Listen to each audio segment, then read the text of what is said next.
It's Old Timey Crimey. I am Kristy. And I am Amber.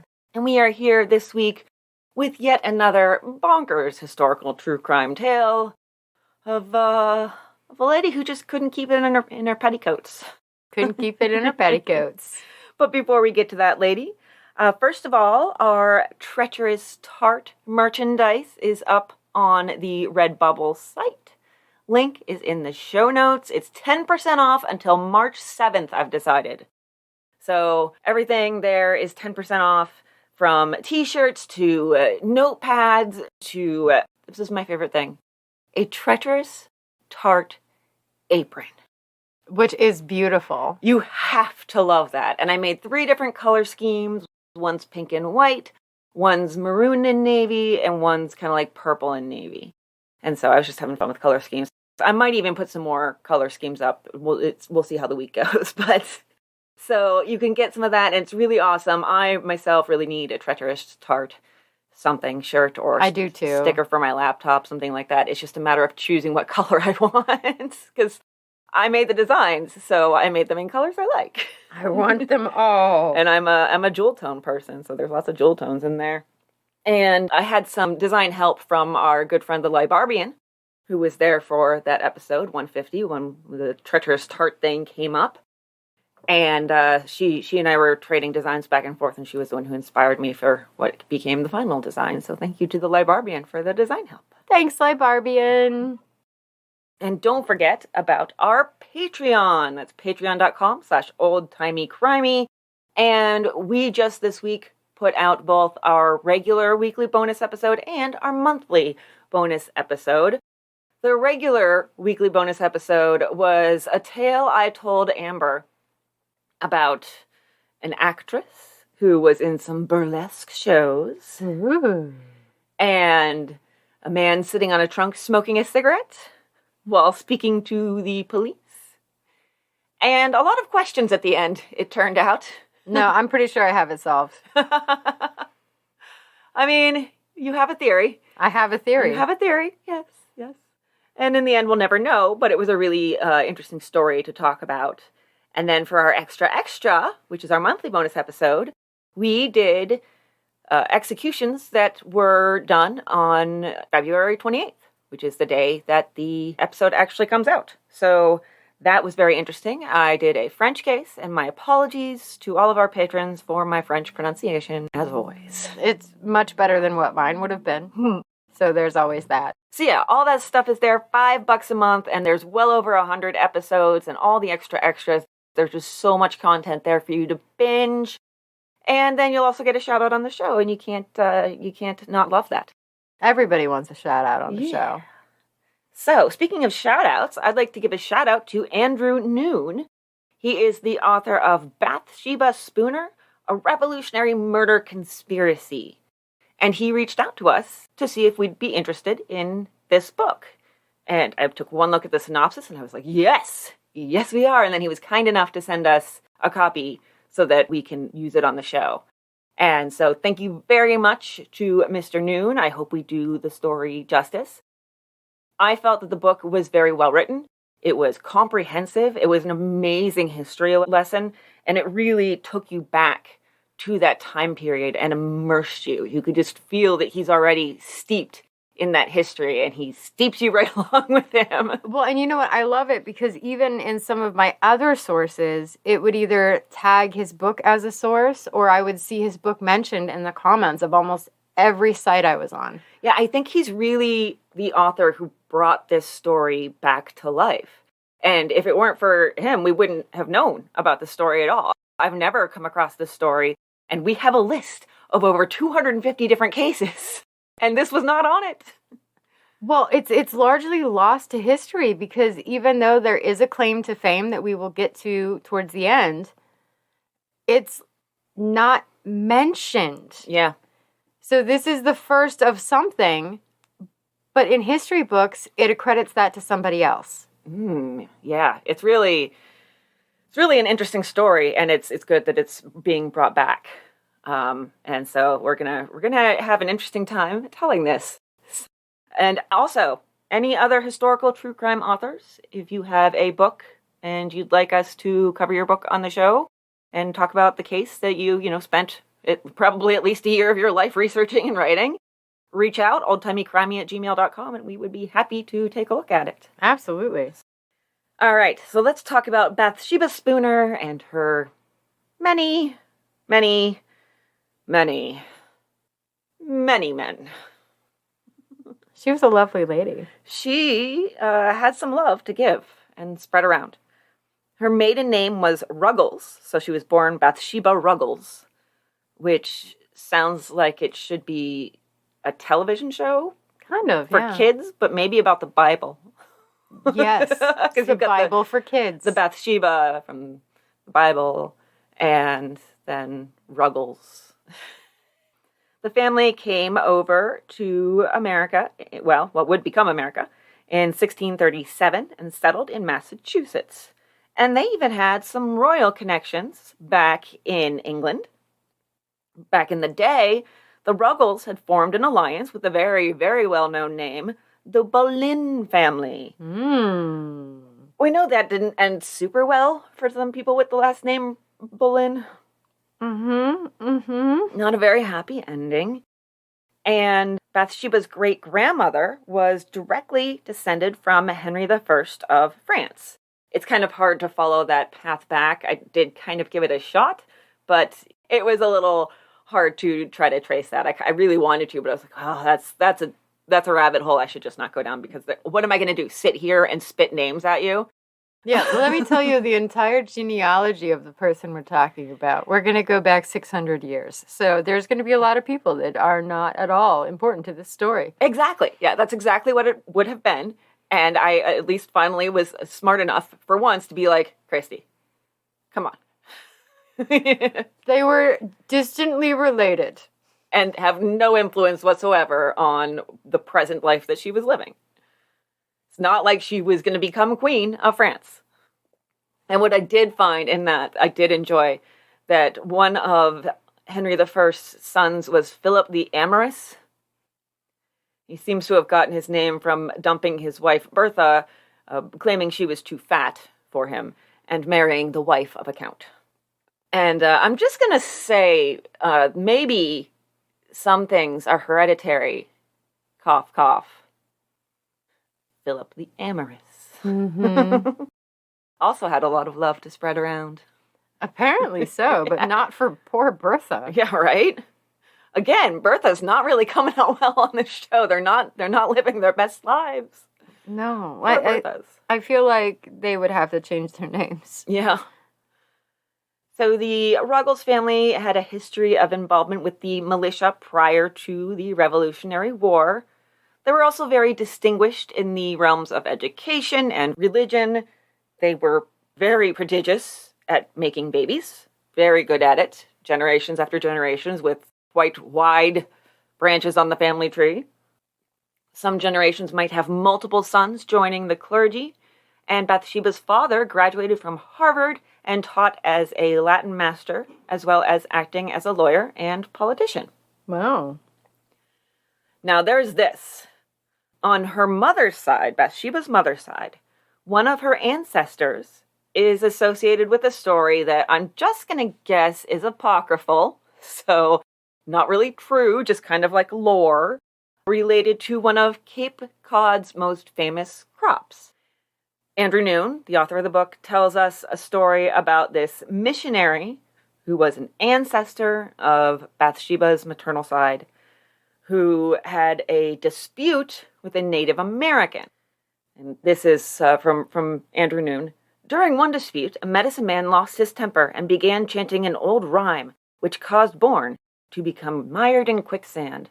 The men agreed to a contest to determine who would best survive a 2-week fast.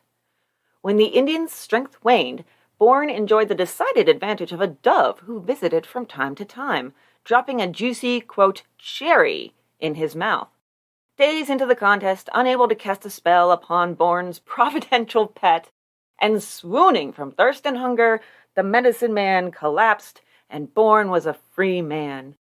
During one foray, the dove dropped the fruit into the bog, and it multiplied, endowing Cape Cod with its first crop of cranberries. Mm-hmm. That's how it all happened. It's definitely how it all happened. Yeah, I'm just going to go ahead and guess apocryphal. And I don't know, something tells me. It's a weird gut instinct I have. So Bathsheba's father was Timothy Ruggles. He had a law practice and snagged himself a spot on the Colonial legislature, which was known as the General Court.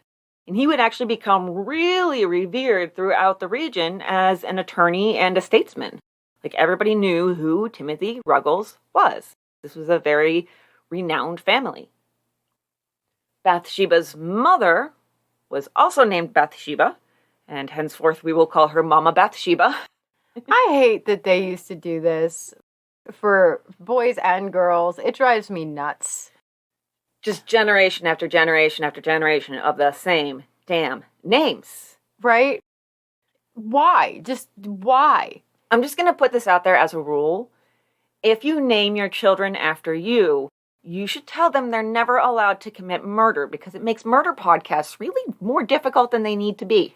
Really, anything involving a newspaper, though, because if you're the fourth of the same name, that name could be in the newspaper for 150 years, and you have to be like, all right, so in this year, this one would have been 75, so probably not him, but it could have been one of the other two younger ones, because they were like 50 and 25. It really could go either way. Exactly. And with women, it's even harder, because it's not like you have Bathsheba Jr. or Bathsheba the Second. No. It's just Bathsheba, and spoiler alert, we're going to get another Bathsheba. If you're lucky enough to get your first name in the paper, ladies, because we all know that a lot of the times you're just Mrs. Somebody. Exactly. Yes. Well, Bathsheba, she'll be a Mrs. Somebody. Break right through that glass ceiling, too. Right through it.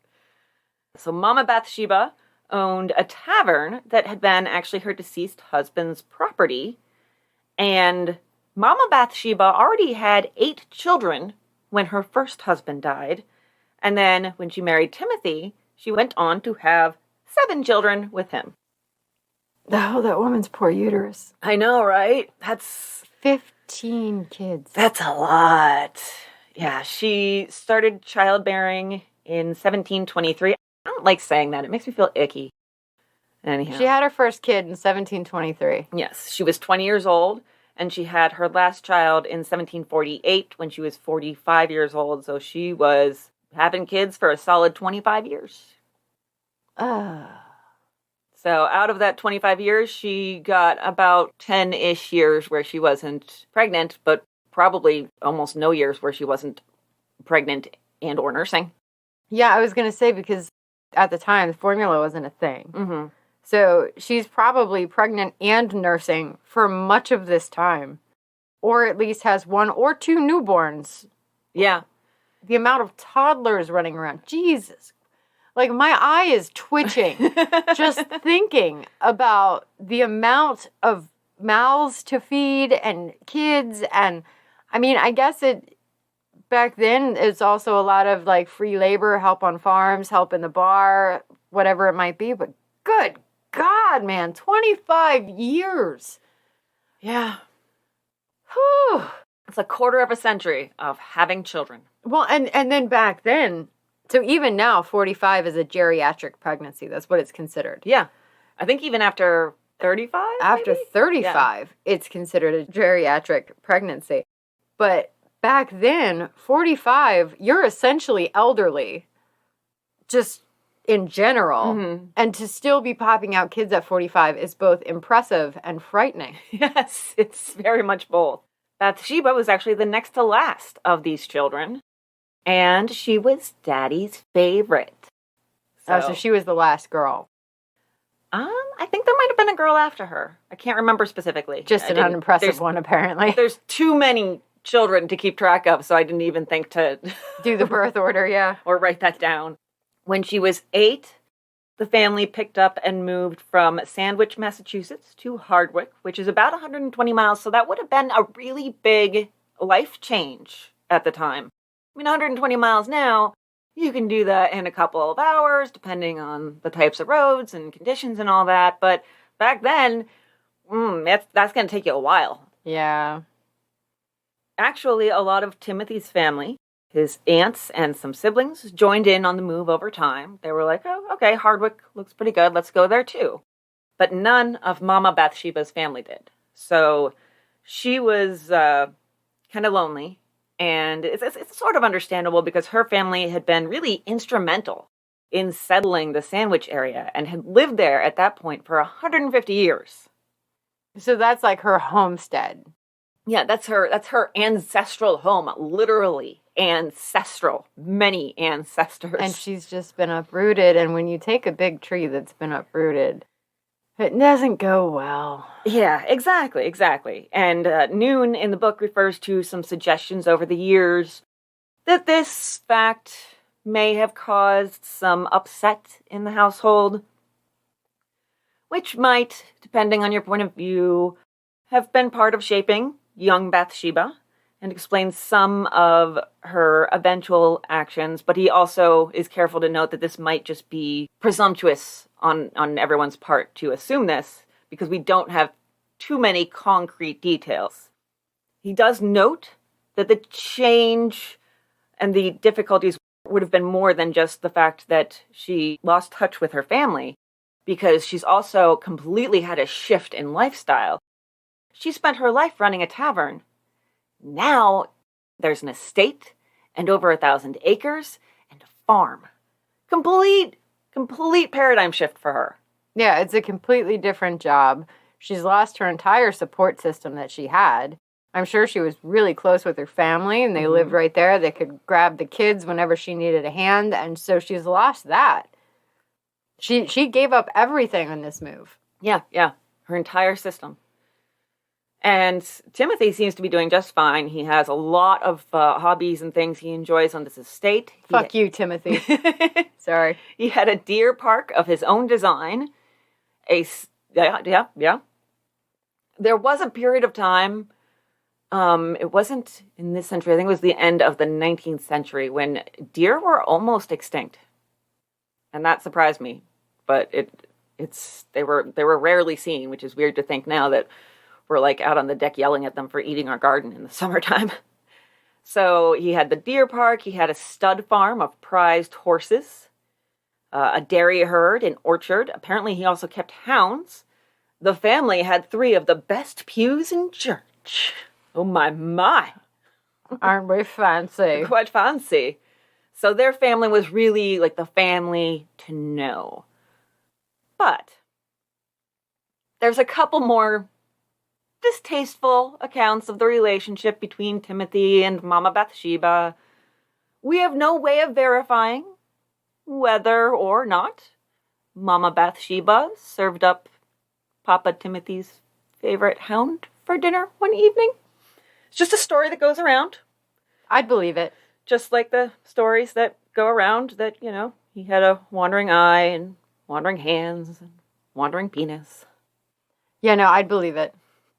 I really would, because she's probably petty as fuck right now, because she uprooted her whole life. Deservedly so. She deserves to be a petty Betty, which is funny because Betty is a nickname for Bathsheba. So she's being a petty Betty because, her husband has uprooted her whole life and has taken any joy she had, but he has all of these things and all of this stuff to do and maybe is stepping out too. So yeah, she's a little spiteful, and she petty Betty'd some doggy stew. That part is pretty horrifying, though. It is pretty horrifying. There's petty, and then there's psychotic, and when you're serving up somebody's favorite dog for dinner, I think you're kind of really nudging that line a little bit. But sometimes the best parts in life are walking that line. That's an Amber thing for sure. You would have been right there at Mama Bathsheba's shoulder, like, do it. You know he deserves it. I would. You would have. And I would have been like, no, but the puppy. No, I don't think I'd do it to a dog. No. So now his descendants will argue about this, or dispute it, rather, I guess I should say. They say that Timothy was, quote, pure and abstemious, which means he was not self-indulgent. And no, I didn't have to go to dictionary.com. What are you talking about? Yeah, I feel like I would have petty Betty'd one of his lovers. I just want to clarify. I would not do that to a dog, but I would do it to a person. A person. Yes. You would... Have you seen fried green tomatoes? I'm not the first person to have thought of it. Okay, all right. Well, you're right about that. My, Amber. I'm really in the mood for some barbecue. You're in a mood, that's for sure. There's a mood here. Oh, my goodness. I love you, you weirdo. Okay, so we don't know exactly how Bathsheba's, and this is the central figure in our story, not Mama Bathsheba, but her daughter, just to clarify, how her upbringing and education went. But Noone says that she was probably, just judging by the company her family kept, around a lot of very educated, influential people. She might have studied at what was called a dame school, where they would have a widow or a spinster teach children in their home. I'm picturing, like, what was that, Jane Eyre? Jane Eyre, yes. She was the governess. Yep, that's what I'm... You're a spinster. Come teach my children. My wife, who struggles with mental illness, is definitely not in the attic. Spoilers for Jane Eyre, BTW. I feel like you can't spoil it. No, you really can't. I just like to say it because it's funny to me that I'm spoiling something that, like, you know... existed long before we did. Yes. Far before we did.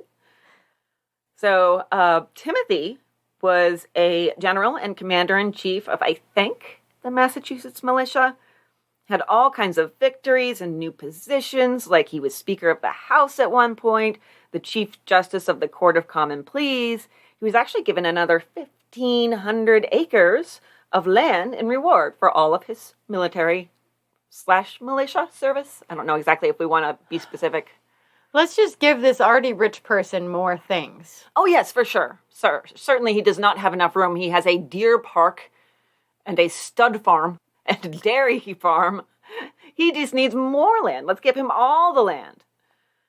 So, he has the 3 best pews in church. Oh my God, I can't. I know.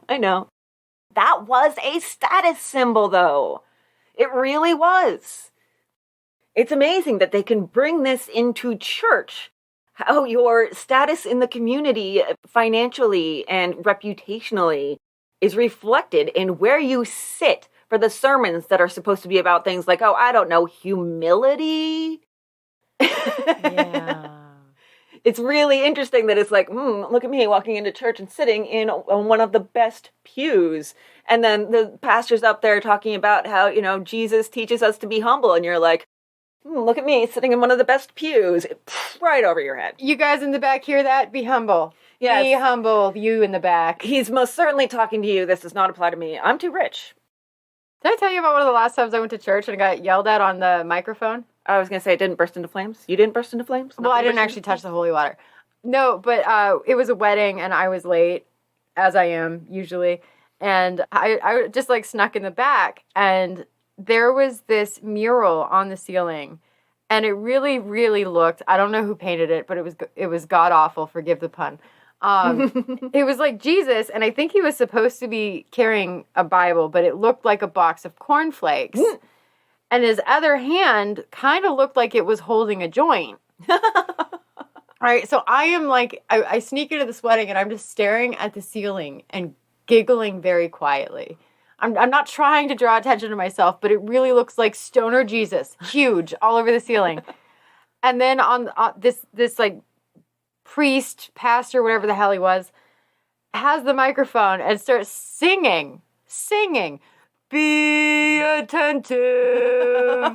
And he's staring at me. I look at him and we're like locking eyes. And I'm like, yep, that's for me. Okay. I got yelled at in church. That is beautiful. You should get like a Girl Scout badge for that. If I could collect badges for all the times I've been scolded by just ridiculous people, I would love that. Except it's not the Girl Scouts, it's the bad Girl Scouts. Bad girl. And the sash with the badges is literally the only thing you wear. Amber has thoughts now. I know what my Halloween costume's going to be. I'm just going to have 2 sashes and that's it. Excellent. Do you remember I was Little Red Riding Hood one year and I just wore a shirt that I made that said, "Eat me like the fucking book says." Oh my God. You do have really good Halloween costumes. All right, back to the story. We're in weird moods today. We're actually not hungry for once because we ate dinner. And apparently food makes us weird. Apparently, yes. Who knew? So, Timothy, Bathsheba's father, is hopping all over the place with all these various duties and such. And Bathsheba is around 21 years old at this point. She's still at home. And actually, now I do know, there was one more sister. Her little sister, Elizabeth, is the only other child still at home. So, she wasn't the last girl. And Elizabeth was not the favorite. Apparently not. Nope, Bathsheba. She's the fave. So it's basically in the house, aside from any servants they might have, it is Bathsheba, Elizabeth, and Mama Bathsheba. And so at 21, Bathsheba was starting to get a little too close to spinsterdom. Yep. Don't want that. Gotta hurry up and get her married off. Right? Now, there are lots of reasons to get married, as Noone points out. It's not just to avoid being the dreaded old maid, There were some places where single men were fined or taxed extra just for being single. Wow. Or even possibly put on a registry. Okay. Yes, it's very, very strange. And Bathsheba, she was quite the looker. There's a portrait of her from when she's in her 30s. Shows a woman with delicate features. There's a faint blush on her cheeks. She has a very direct gaze. She's staring right at the viewer. She has a haughty expression. If she were in a pew, it would be one of the best pews in town. I bet. And she has just sort of an unusual sort of grace about her presence. She has brown hair, brown eyes, and in the portrait, she's as tall as the gentleman around her. So, there's also a black cat nearby just to show you that she's evil, of course. Oh, yeah, she's a witch. Yeah. Must be. I had a black cat for a little while, and that entire time, I did nothing but cast spells on men. My poor husband. Yep. Put them all right into the quicksand. That's what I did. Yep. And then there were cranberries. Another thing that we've never really talked about as far as courtship during this period, but one of the practices that they might do, there was still that puritanical tinge to the air. And so what they might have done is some bundling. Bundling. Like how you save on your car insurance. With Geico. Yes. 15 minutes or less or something. I don't know. So a young lady and her prospective suitor would get to spend a night together prior to marriage. It would be in her family home. They would sleep in a bed together, fully clothed. Although she would probably always, but generally at least, be bundled with sort of breeches tied with a knot underneath her regular clothes. So they could spend the night in the bed together and talk and whisper, but he can't get out the goods. Or at least that's the plan. Yeah, I feel like that probably didn't work out very often. But it's so awkward when it's in the family home, especially a lot of these family homes might be shared spaces for sleeping. Oh. Right? I mean, not necessarily this one because they had a pretty big place, so she might have had her own room, especially when only living with her mom and her sister. But yeah, in many homes where this was done, your mom and your dad might be sleeping right across the room or something, or siblings staring at you the whole time. Right? Exactly. We don't know if she did that. It's just really fascinating little tidbit. Meanwhile, there's sort of the winds are shifting in the colonies. Her dad is kind of starting to lose status because more and more colonists have started considering independence as legislation comes from England that they feel is unfair. Meanwhile, Timothy Ruggles stays a loyalist. They call them loyalists, they call them Tories, somebody who's still loyal to King George over in England and does not believe in any of this, ideas about revolution and hogwash like that. It's nonsense. But more and more, he starts being in the minority here. In 1765, Bathsheba finally got married. This was to Joshua Spooner. His family history is quite a bit hazier than hers, so we don't know a ton about them, but the two of them, once they began their household, they moved 14 miles south to Brookfield, and she had a sister already living there, so that was pretty handy. She had a support network in town, so not faced with the same fate as her mother.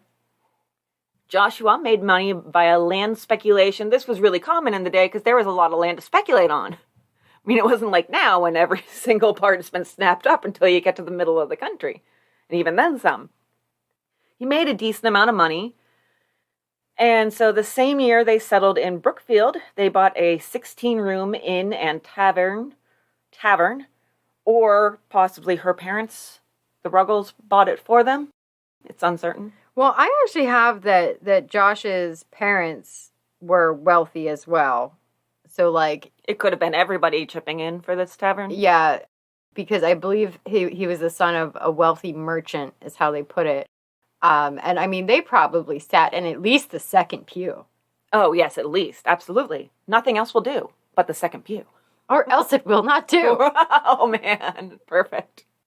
Yeah, so I don't think we know for sure, but we do know that they got themselves, a tavern where lots of fun stuff could happen. According to Andrew Noone, the average tavern during this time period in the 1700s, you would have court, so cases would be tried and adjudicated. You would have elections, so vote and get drunk, or get drunk and vote. Why not? Why not? Concerts, lotteries, and other entertainments like quote-unquote freaks and ventriloquists. So I considered it a combination town hall, gas station, and circus. Like, you can get your scratchy tickets and see the bearded lady. That would be awesome. And vote. I would enjoy that very much. Yes, and then watch a court case. That's entertainment. So Noone describes a drink that was commonly served in winters during that time, because this is New England and it's going to be cold. It's called flip.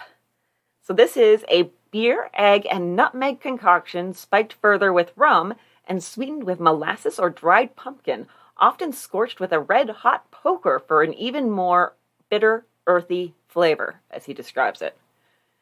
Interesting recipe. Ew. Yes. You lost me at egg. I've seen so many drink recipes from even the 1800s and the early 1900s where they put a damn egg in it. Every bartender must have had just dozens and dozens of eggs in the fridge, and as soon as somebody ordered a drink, he was already on his way to get the egg out, because there was egg in every drink. I'm glad that stopped. Rum and Coke and egg. Yeah. So the Spooner family had at least 4 servants to help around the house, but Noone says, and I found this very intriguing, while it may have been typical of patrician women to share in the tasks, in this realm, as in others, Bathsheba cannot be judged by typical standards. Further, it will be shown that she did not lack inventiveness in finding alternate ways to occupy her time. In the final analysis, one fact is clear. Bathsheba was glaringly atypical. Then I have it in my notes. Dun, dun, dun. I'm not going to bother with helping the maids. It's why we hired them. Just thinking of always the family tradition of cleaning up before the cleaning lady comes. I never had a cleaning lady come. Just for a little while in my childhood, and then a very short, brief period of time in my adulthood. Very brief. It was for like 1 semester when I had a really rough semester. Man, I need to hit the lottery and get me a cleaning lady. I know, I desperately need one too. So the Spooners have their first child, Elizabeth, born in the 2nd year of marriage. I know. There's no creativity with these names. I have a sister named Elizabeth and an aunt and my daughter now. Yeah, we have a whole entire story with a cast of characters and there's like 4 names. And that's it. So the child was born in the 2nd year of their marriage. There's some really interesting stuff on birthing that Noone gives us. She would, of course, as we would expect, have only women attending her. And it was common to give out groaning cakes and groaning beer in exchange for help during the groaning time, which was when you were in labor. Also, maybe the groaning beer might help the father a little bit. You know what? I feel like the mom needs the more help there, though.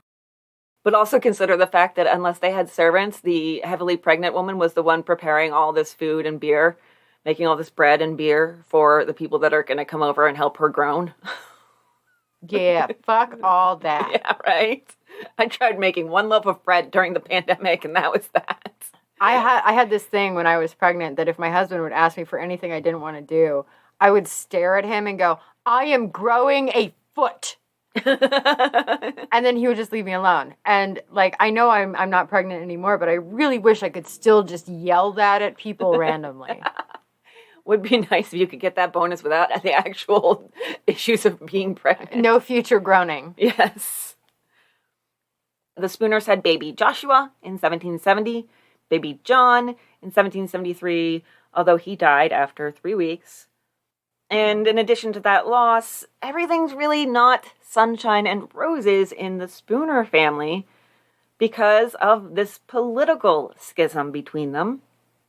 As we said, Bathsheba's father, Timothy, was a staunch loyalist to the crown, and it looked like Joshua Spooner started having some more patriot leanings, I guess we would want to say. So Bathsheba was loyal to her father, who was loyal to the crown, so her politics were on one side and his were on the other. That can cause some dissension in a relationship. And her father was also starting to be more and more of an island with his loyalist loyalties. This culminated in him accepting a role as a counselor for the colony in 1774, and as a counselor, he was appointed by King George III himself. Now, this was not how it had always been. The colonies had been more self-governing prior to this. Counselors would be chosen by the general court. But the king started to see, like, these stirrings of independence revolution. He was like, I better put my own people on the council so I can make sure that my agenda gets stuck to. Meanwhile, Bathsheba was pregnant with baby number 4 and living away from the tavern. And her neighbors, they were privy to her political leanings. Noone said, quote, most of her neighbors were patriots, and even if she could have kept her political beliefs to herself, which apparently she could not, whenever any of these neighbors met her, their recognition of her was less Bathsheba Spooner than Bathsheba, daughter of Timothy Ruggles. I like the sarcasm in there. You know me, I like a good sarcastic, especially when it's set off by M dashes like that. This is another terrible marriage here between Bathsheba and Joshua. There are hints that there could have been abuse, but we don't really have any corroboration on that fact. They just really didn't like each other. They didn't get along.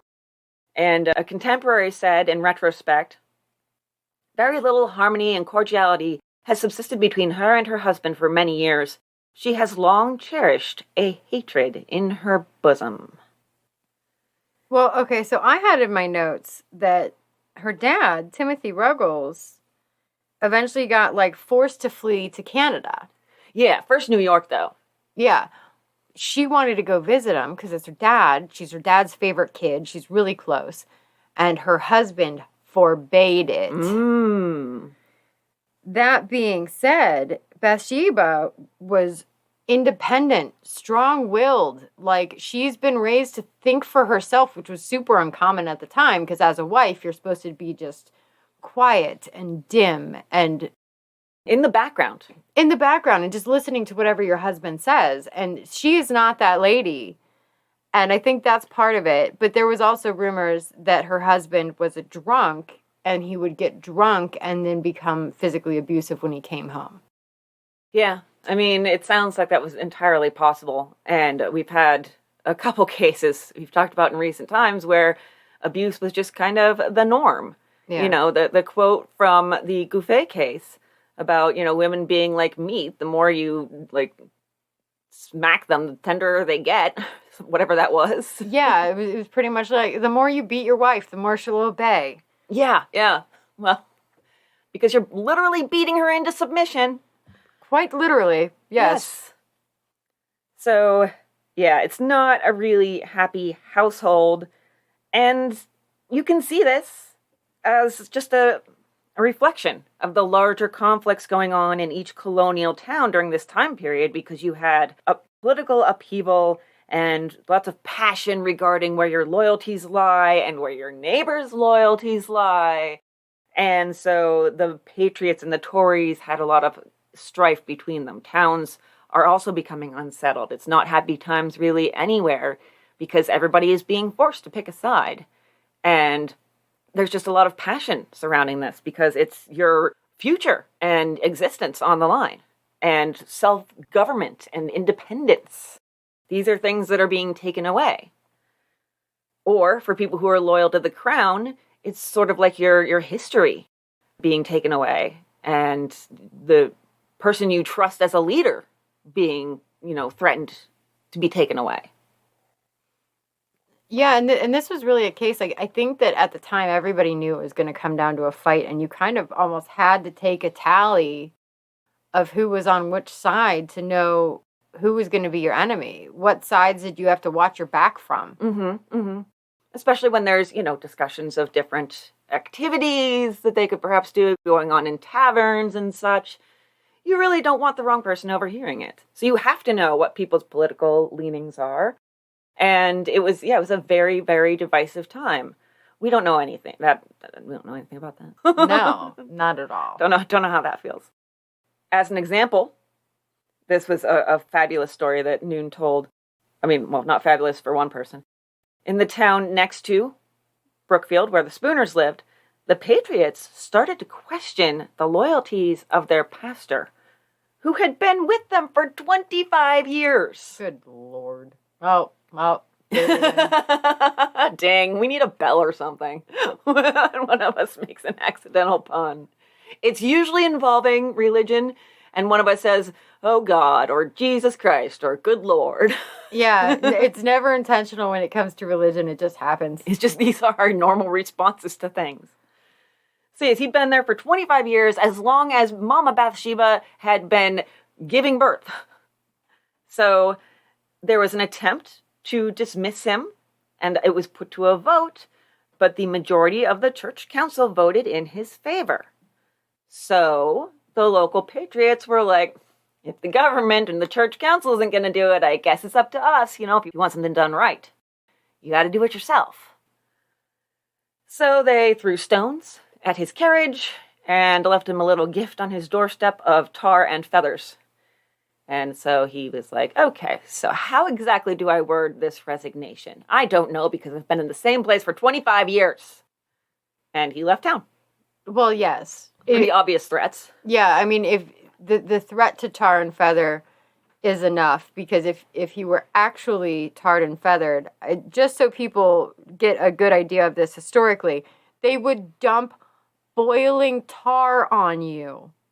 And it's not something from the cartoons where they dump the tar and the feathers and you'd run around like a chicken. Most of the time, you fucking died.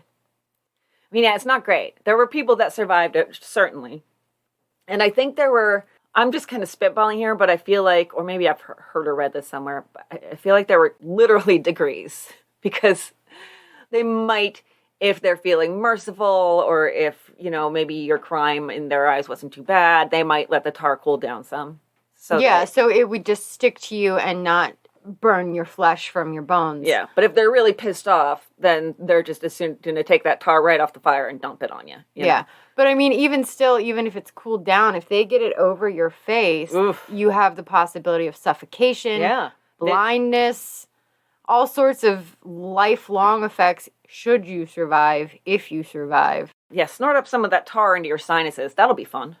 Yeah, and I feel like a lot of people don't realize how dangerous that practice really was. Because we see it as just this funny thing where somebody's running around like covered it happens in feathers. in Looney Tunes. Beep, beep, and then they run away. Yeah. I didn't mean to Roadrunner that. I'm sorry. No, that's fine. That's fine. I love it when you Roadrunner things. So that's going on. You can see that's just an example of the tensions that were coming up from neighbor to neighbor, from pastor to What do you call a person who goes to church? Parishioner. Parishioner, thank you. From pastor to parishioner. Catholic school. There you go. I'm not even going to edit it out because you came in clutch there. Thank you and your religious education.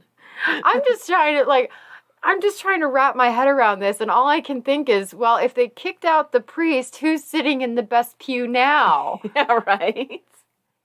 Did they even have anyone to run services, or was it just one of the patriots that's like, I'm going to talk to you guys about God? Yeah, I didn't really get much on the aftermath there. I'm curious. They probably just got in another preacher who was more to their leanings I wonder if politically. they had a questionnaire. What are your political leanings before we let you know if you have this job? Pop quiz. Meanwhile, Bathsheba's father, Timothy, was remaining staunch in his loyalties, and that was fanning the flames a little bit with his enemies. He wanted to start up a militia to defend against patriots. He called them, quote, bullies, a mob without order or discipline. Well, and that's the funny thing about loyal people is they tend to stay loyal to whatever cause it is that they believe in with their whole heart. Mm-hmm. Just kind of how that works. Well, I mean, you have that on both sides. He does believe in, the monarchy with all of his whole heart, just as, some of his neighbors, many of his neighbors believe that, they deserve independence with all their whole heart. I can't necessarily fault anyone on either side, except for the fact that they all took it pretty far sometimes. I mean, obviously there was a war, yeah, but when you're driving the pastor out of town by essentially threatening his life and throwing stones at his carriage, I think as a neighbor to neighbor, as a town, maybe you need to just rethink a couple things. But we even have that today where people just get so wrapped up in this, and it's like, if you believe this politically, then you're an awful person. And it doesn't make anybody an awful person. It just means you've got different opinions, different values, different things that you find are deal breakers that somebody else does not find as a deal breaker.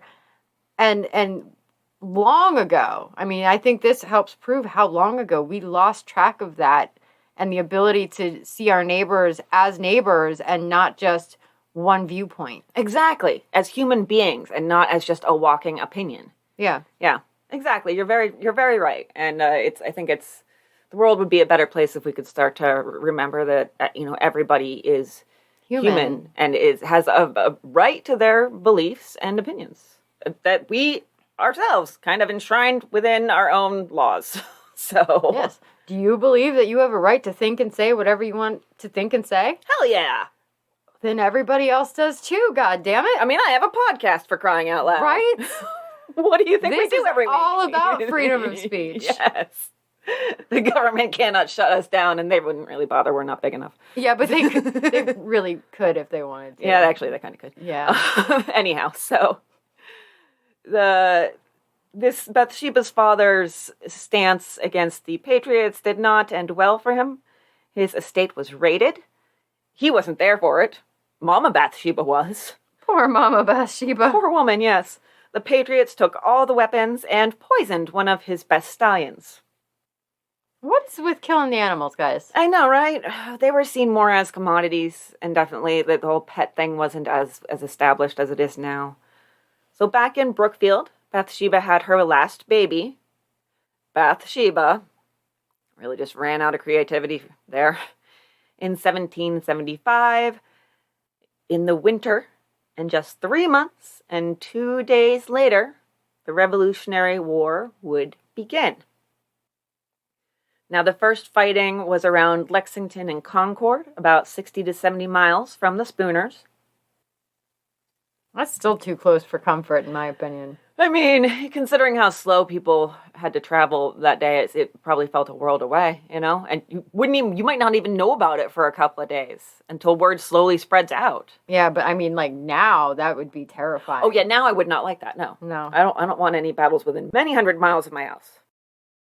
So, and then back in Bathsheba's hometown, the town finally was like, "All right, we're done with you, Ruggles," and they auctioned off his property, as they did with dozens of other loyalists. His property included 30 horses, 30 cattle, sheep, swine, and most of the estate his wife was allowed to keep the house for a little while. And 2 months after that, Ruggles fled off to New York, there were more safe havens for loyalists during the war, but he was essentially living in exile. He was Napoleon Bonaparte on Elba. So some little anecdotes that Noone gives us about the war. This one is... Oh boy. All right. Quote, "Only the dead found reprieve, but even at its last, the body might still suffer indignities. Also in Pennsylvania," the story was about Pennsylvania, "Lieutenant E. Elmer wrote in his journal of a scene something diverting, though of a tragic nature. Soldiers from New Jersey had dug 2 graves from the frozen earth, and returned with their bodies, only to discover that Pennsylvania soldiers had used the holes to bury their own. A heated dispute ensued. The Pennsylvania regiment refused to disinter their men, so the New Jersey soldiers dug up the offending corpses, throwing them under a heap of brush and stones." There you have it, Pennsylvania and New Jersey. We've been at war for almost 250 years. Oh my gosh. Now we're going to move to a little bit north of Salem, the town of Topsfield, and talk a little bit about the Ross family, as another character is about to enter the world of the Spooners. Yeah, he is. Yeah, he is. He's going to enter something. So the Ross family sent several family members to the first battles, and they probably lived off of income from the orchards on their farm. Noone points out that they wouldn't have necessarily sold just the fruit, but alcohol made from the fruit, like cider, applejack, perry, brandy, and naturally wine, of course. So Ezra Ross. The Ross family had 16 children all told, and Ezra was the youngest surviving child at this time. What is with these crazy amounts of children? Like, I understand birth control wasn't a thing, but oh my vagina. And you gotta have kids to work the land. Oh, and you gotta have backups for those kids when the first kids die. I guess, but it's hard work. And I mean, I'm not just talking about the laboring on the farm. I'm talking about the laboring the women are doing too. 16. They have to provide literally the labor and you know what? You could have changed that. They have to provide litters. Yes. They have to labor litters. So Ezra was 14 or when the fighting started, and he was the only boy left on the farm at this time. Still, despite his young age, he later was considered, quote, "altogether of the most interesting character. He was of respectable parentage, also prepossessing in his personal appearance." End quote. So he was, I guess, a handsome lad with, you could talk to. Just nice, I guess, sort of. In the winter of 1775, he joined up with a local militia. He got a temporary discharge about a year later, possibly due to injury or illness. They were really just sucked at keeping records. Well, it's a militia. True. At the very least, he was marching home to Massachusetts in December, over 300 miles, and if he wasn't sick when he left, he got sick on the way. He just kept trudging, but he couldn't make it home to Topsfield. He could only make it as far as Brookfield. And then he just couldn't go another step. But lucky for him, there was Bathsheba Spooner. And she invited him in and cared for him through his illness. Noone estimates that Ezra spent about 10 weeks there, although he does careful to note that their relationship was probably strictly nurse and patient over those weeks. That wouldn't stay that way, but during that time. And Joshua Spooner was around during this time. He befriended Ezra as well. So Ezra's kind of like becoming friends with the Spooner family, essentially. Spring finally came. Ezra headed home, which was about 90 miles away. He spent the spring and summer there, and then he left in August. It seemed like he was supposed to go back to the military, maybe, or militia, but he seems to have gone back to Brookfield and Bathsheba's home for a few months. So his military records have him serving during that particular time period, but since he was with the militia, he didn't necessarily have to be with the army during that time.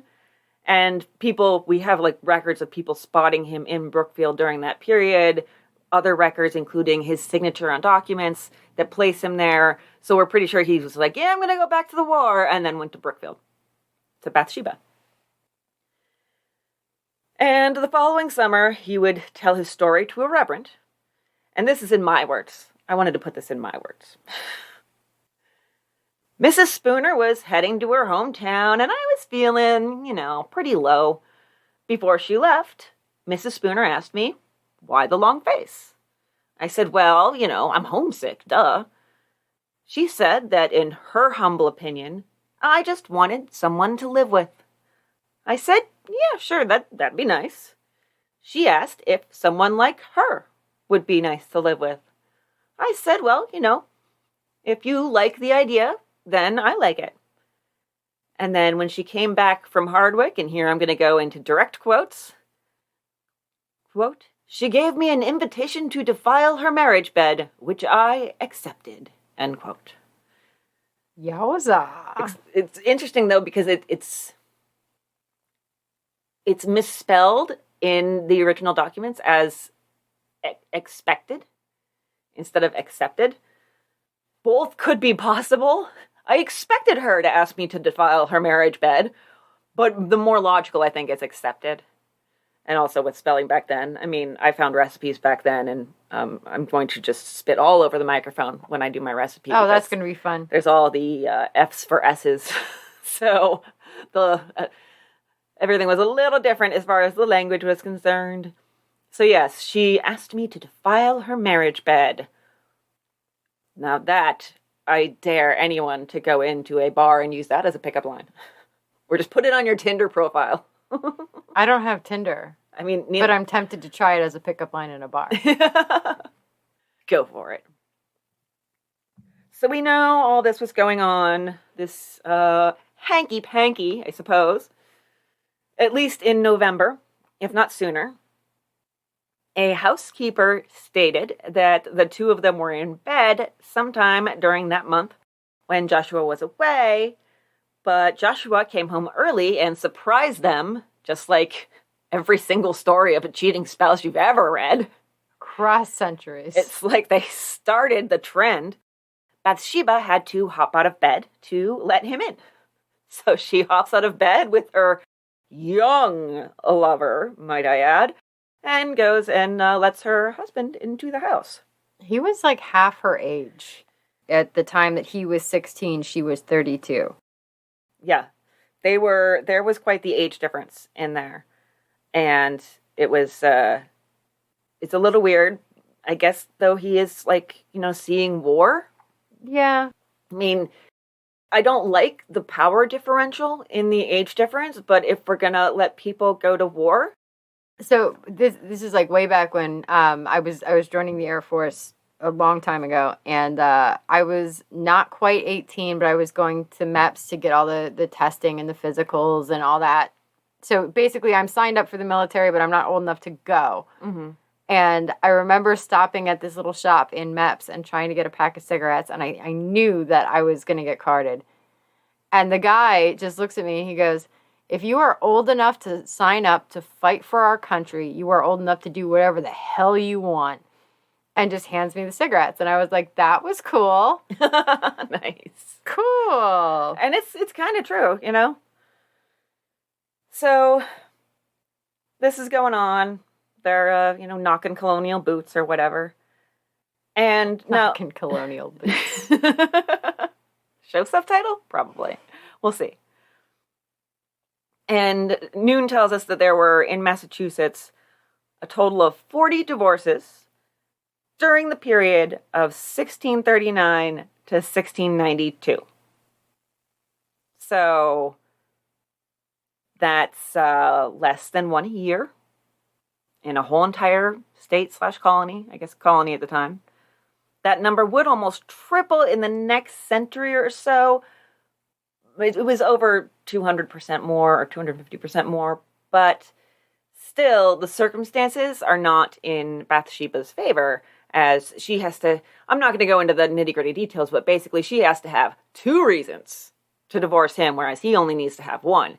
She doesn't have any reasons. Maybe the abuse might help, but... she doesn't have anything she can prove. So the abuse is rumored. We don't have evidence. There were also rumors that Joshua was sleeping with some of the servants. No evidence. Rumors are not good enough coming from a woman at this time. Oh, certainly not, yeah. You would need hard proof. She had none. And not to mention, of course, there's the stigma.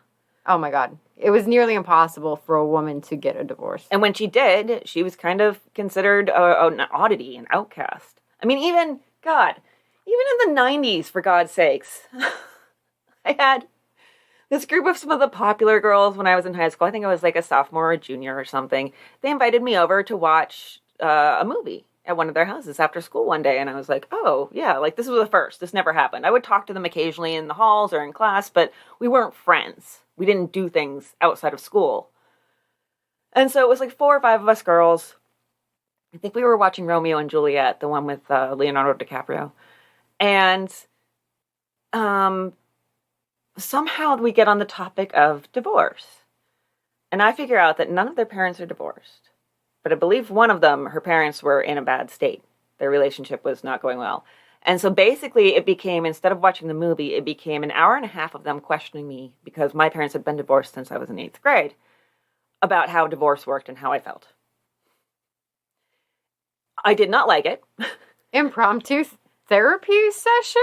They never invited me back again, which I think is more them, because they were using me as sort of like information on to figure out what to expect. What is my life going to be like if my parents divorce, you know?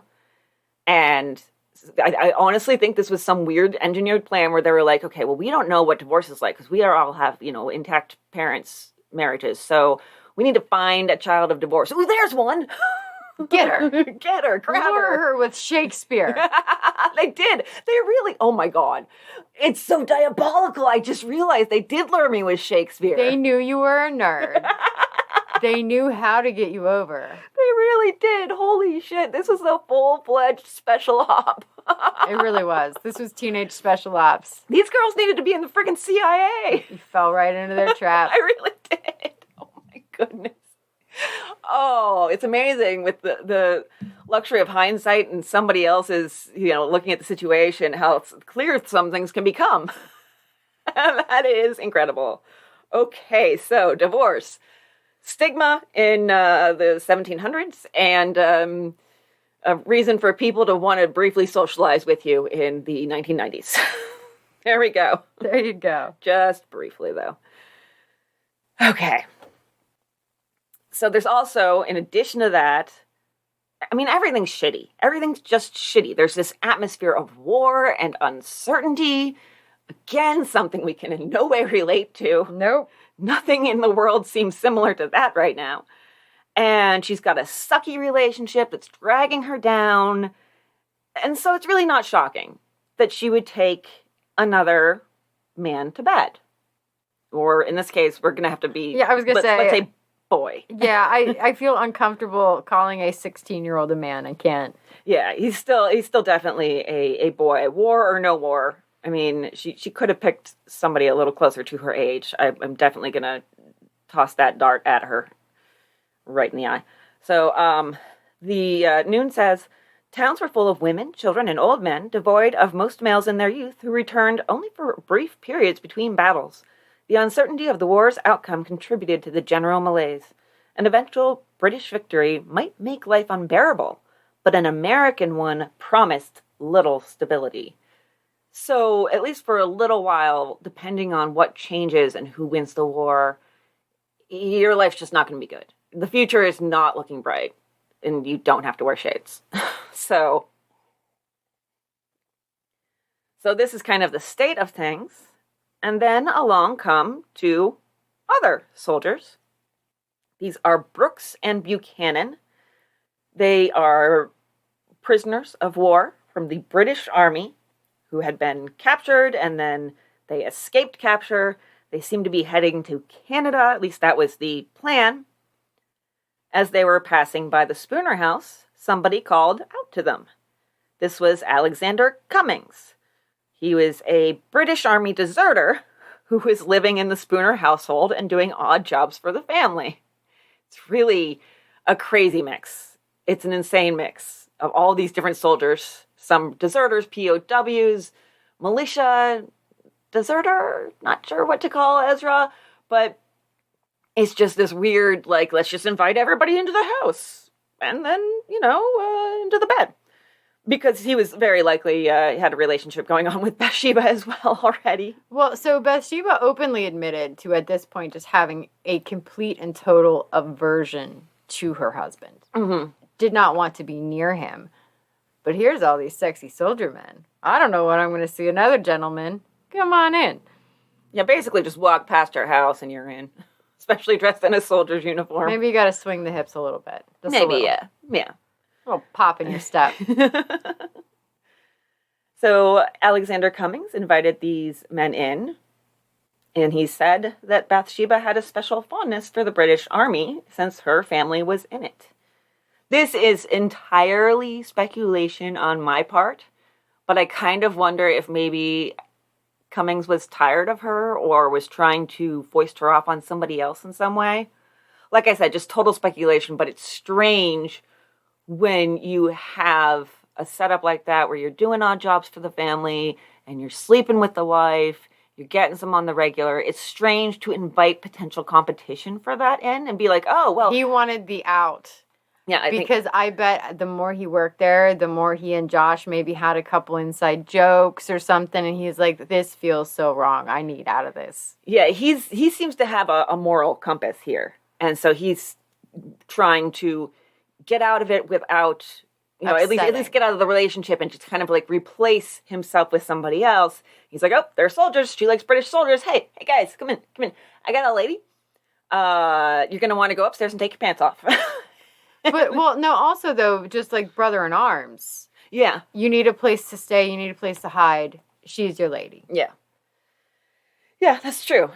So my thought is that this wasn't just him being friendly or nice. This was also him trying to get back onto a little bit more of a straight and narrow path and feeling uncomfortable with the situation. Something along those lines. It was a win-win in a lot of ways. Just a guess. So the soldiers, Brooks and Buchanan, had breakfast with Bathsheba. It's noted that they would have been eating from the same wooden trenches with a single drinking glass between them all. That was very common and had been for quite a long time. I listened to an audiobook about life during the medieval ages, and yeah, like everybody sharing like the same drinking glass. Mm-hmm. It's horrific. No thank you. And so Ezra, as to whether he was there, he may have been off on a trip with Joshua Spooner at the time. And Spooner went off on another trip in February 1778. Right before that trip, Ezra Ross put nitric acid in Joshua Spooner's grog. I think that we have been over 150 episodes of this show, and I have never gotten to say grog in a serious contextual manner. I've never actually gotten to say somebody was drinking grog. There you go. And now here we go. He was drinking grog, but it was poisoned. So nitric acid is very corrosive. It irritates the skin, the eyes, the mucous membranes. The other side effects can be nausea, vomiting, diarrhea, abdominal pain. It kind of depends on how you intake it. But the thing was that grog was heated. So when nitric acid is heated, it creates fumes that would make it almost entirely impossible to drink more than a half sip of the grog. And that's how it was for Joshua Spooner. A local said, quote, Spooner drank of it, but perceiving a disagreeable taste, swore by God that had an enemy been near, he should think they had attempted to poison him, and at ye same time hove the remainder into the fire. I think he's just being paranoid. Certainly nobody's out to get him. No. Who would do such a thing? Certainly not any of the men sleeping with his wife. So Spooner and Ezra Ross took their trip. A friend of Spooner's joined them for part of it last minute. No attempt seems to have been made on Spooner's life on the trip. It seems like that might have been part of the plan originally, though, that Ezra was supposed to take care of this while he and Spooner were on the road. But in the end, Ross ended up going to see his parents for a little while.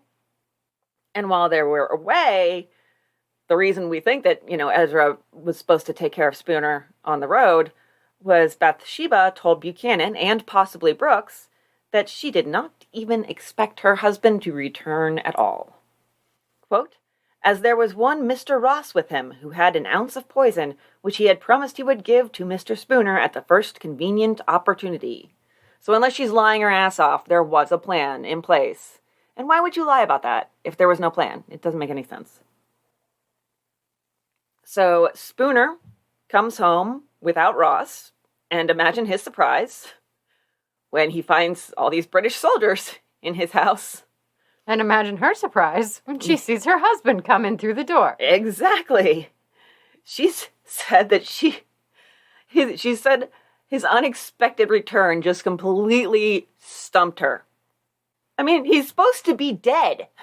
Yeah. Not only that, he's not supposed to be coming home now, and he's not supposed to be coming home at all.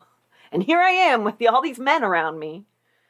And so here's the conversation that happened between Joshua and the soldiers, Buchanan specifically. Joshua, how came you here? Buchanan, to warm ourselves. Joshua, Bathsheba, who are these men? She says Sergeant Buchanan is Alexander's cousin. That's Alexander Cummings, the deserter living with them as a servant. And basically it seems like Spooner's reaction to this, at least from the outside, is, well, okay. All right, I guess. Then he goes to the local tavern. Everybody knows where you go to get your gossip. Everybody knows that's where you go. And so he's asking around, trying to find out what's been going on at his house while he was away. And also checking to see how much alcohol his household has been buying from the tavern since he left. Because that will also be an indicator of something. Is one person living there, or are 4 people living there, and is she getting them all drunk all the time? So he goes back to the house. He tries to kick Buchanan and Brooks out. They're not having it. So he pulls Bathsheba into another room and says, look, you get them out of the house, or I will call the police, which is, at the time, the version of police they had was the Committee of Safety and Correspondence. I love names like that so much. Well, and I had one article that actually said, ironically, of all the things to accuse them of, Joshua Spooner accused them of stealing a spoon. Yes, that got... and that ironic. Stuck in my brain and made me, just giggle. Yeah, because they did stick around.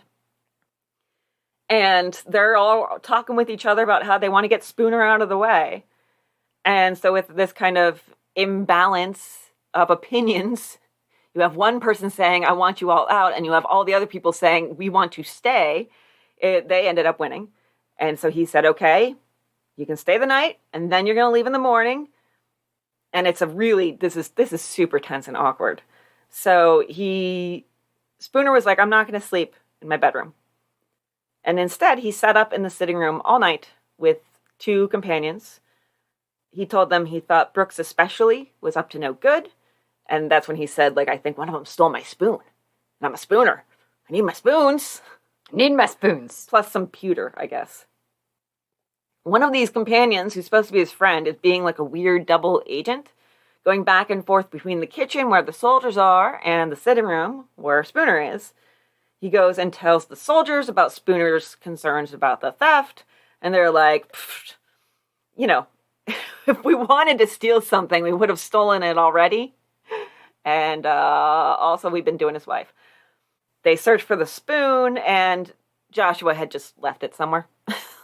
It was just in the last place he had seen it. He carried the spoon into... I don't know. Why do you even keep this track of spoons? Yeah. Oh, no, but silver. Silver was very, silverware, silver flatware, I guess we would call it, was very much, something that would be stolen from people, because you can take that silver, melt it down, it's no longer recognizable, and you can, sell it or whatever. I suppose so, but I'm still like, I don't even know how many spoons I have in my house. Yeah, I'm not keeping track. I don't have a spreadsheet. You could walk away with several of my spoons, and I probably wouldn't notice for a while. So. Yeah. But I'm not a spooner, so. Well, and also we don't have real silverware. There's also that, yes. Yeah. And so Spooner then is still he's feeling real suspicious still and wants to be careful, so he goes and gets his money box from its hiding place, proceeds to sleep on the sitting room floor, basically using his money box as a pillow. Meanwhile, Bathsheba's probably in the kitchen like, I'm sorry, he's just kind of weird sometimes when I have a whole bunch of soldiers over for an orgy, This whole thing is just like weird and uncomfortable. It's very uncomfortable and very awkward. So the other men seem to get drunk, and Buchanan made more comments about killing Spooner. The men do leave the next day. Spooner gives Cummings $5 and says, use this to take care of yourself and the cousin and the other random person that nobody explained to me who he is. Because he's like, oh, Buchanan is Cummings' cousin, and then never explained Brooks, as far as I know. And they go straight to the tavern with it, of course. They drink up. Cummings goes back to the Spooner house, and then it goes and finds them after Spooner went to bed. They head back to the Spooners. They eat, drink, and be merry while Spooner is asleep. And then they go out and they sleep in the barn, and Bathsheba is like, okay, breakfast service, knock, knock. Brings them breakfast in the morning. It's very much too cozy and feels... It's definitely... It's not rational because it's a violation of the marriage one way or the other, but for some reason it feels like even more of a violation when he's right in the house, when he's sleeping and it's literally right under his nose. It feels like more of a violation than when he's, a town away or something. It's not rational in any way. It's just something about the brazenness, the audaciousness of it it's almost rubbing it in his face. Yeah. As dirty as that sounds, it wasn't actually. But without actually touching him. Yeah. Rubbing it in his face without touching. They did this the next day. Again, the same routine, although their spree at the tavern was likely funded by Bathsheba. Then, Joshua Spooner has gone off for the day. He went to get oats with the hired boy, who, by the way, has also mentioned to Brooks that maybe they should team up and murder Spooner. Everybody wants to kill him so badly that I'm starting to really wonder, how does he treat people that literally everyone wants to kill him?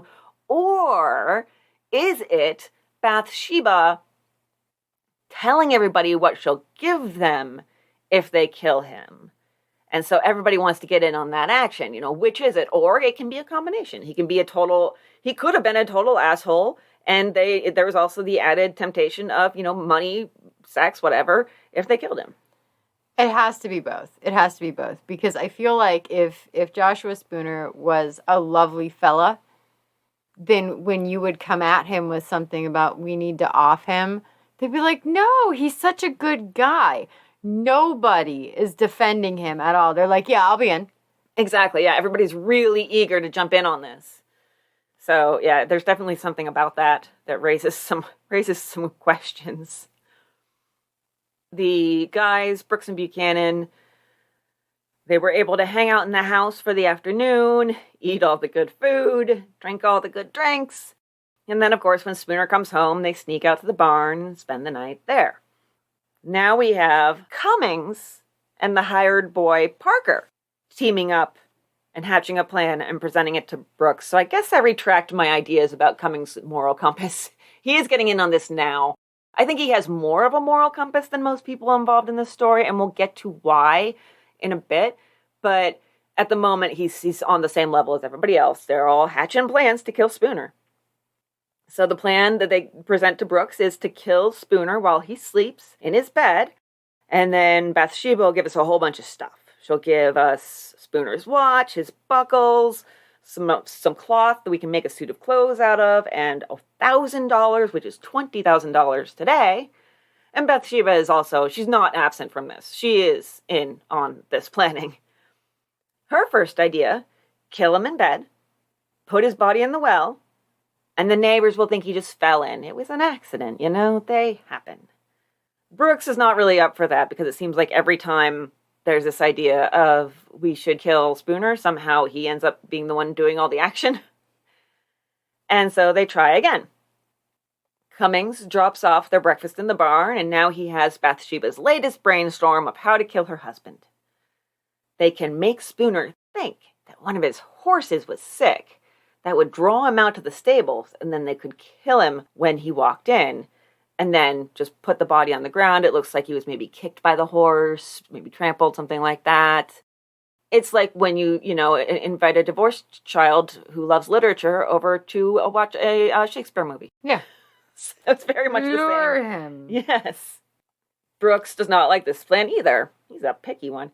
He tells Parker, the stable boy, to just, I don't want to piss off Bathsheba, so you pretend that I did all that and tried to get Spooner down here and just say Spooner wouldn't come down.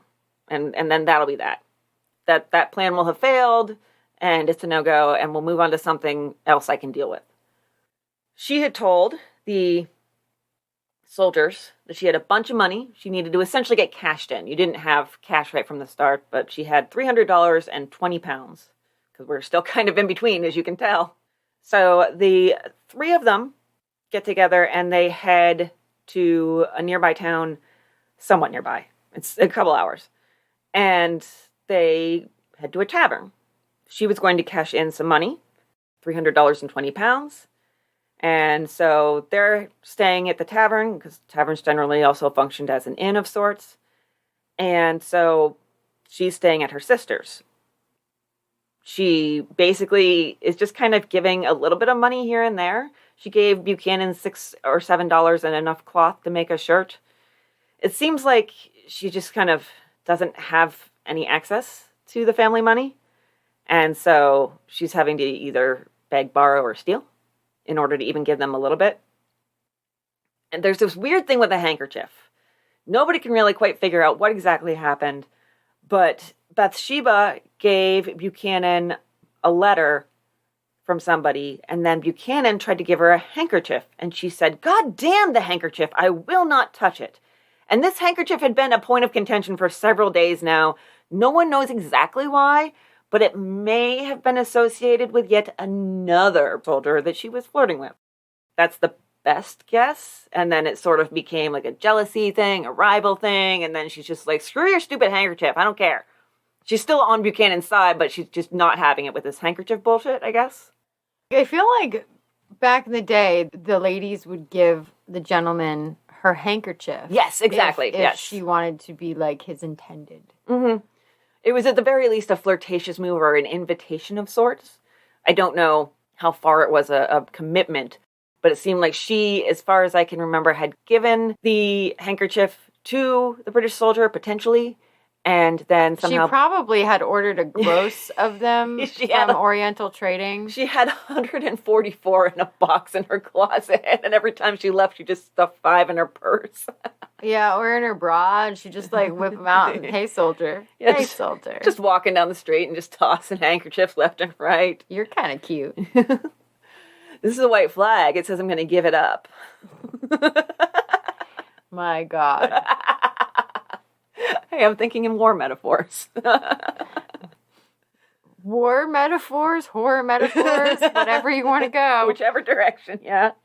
We're there. So yeah, there's this. It seems like they're having an argument, but they're also still kind of getting along.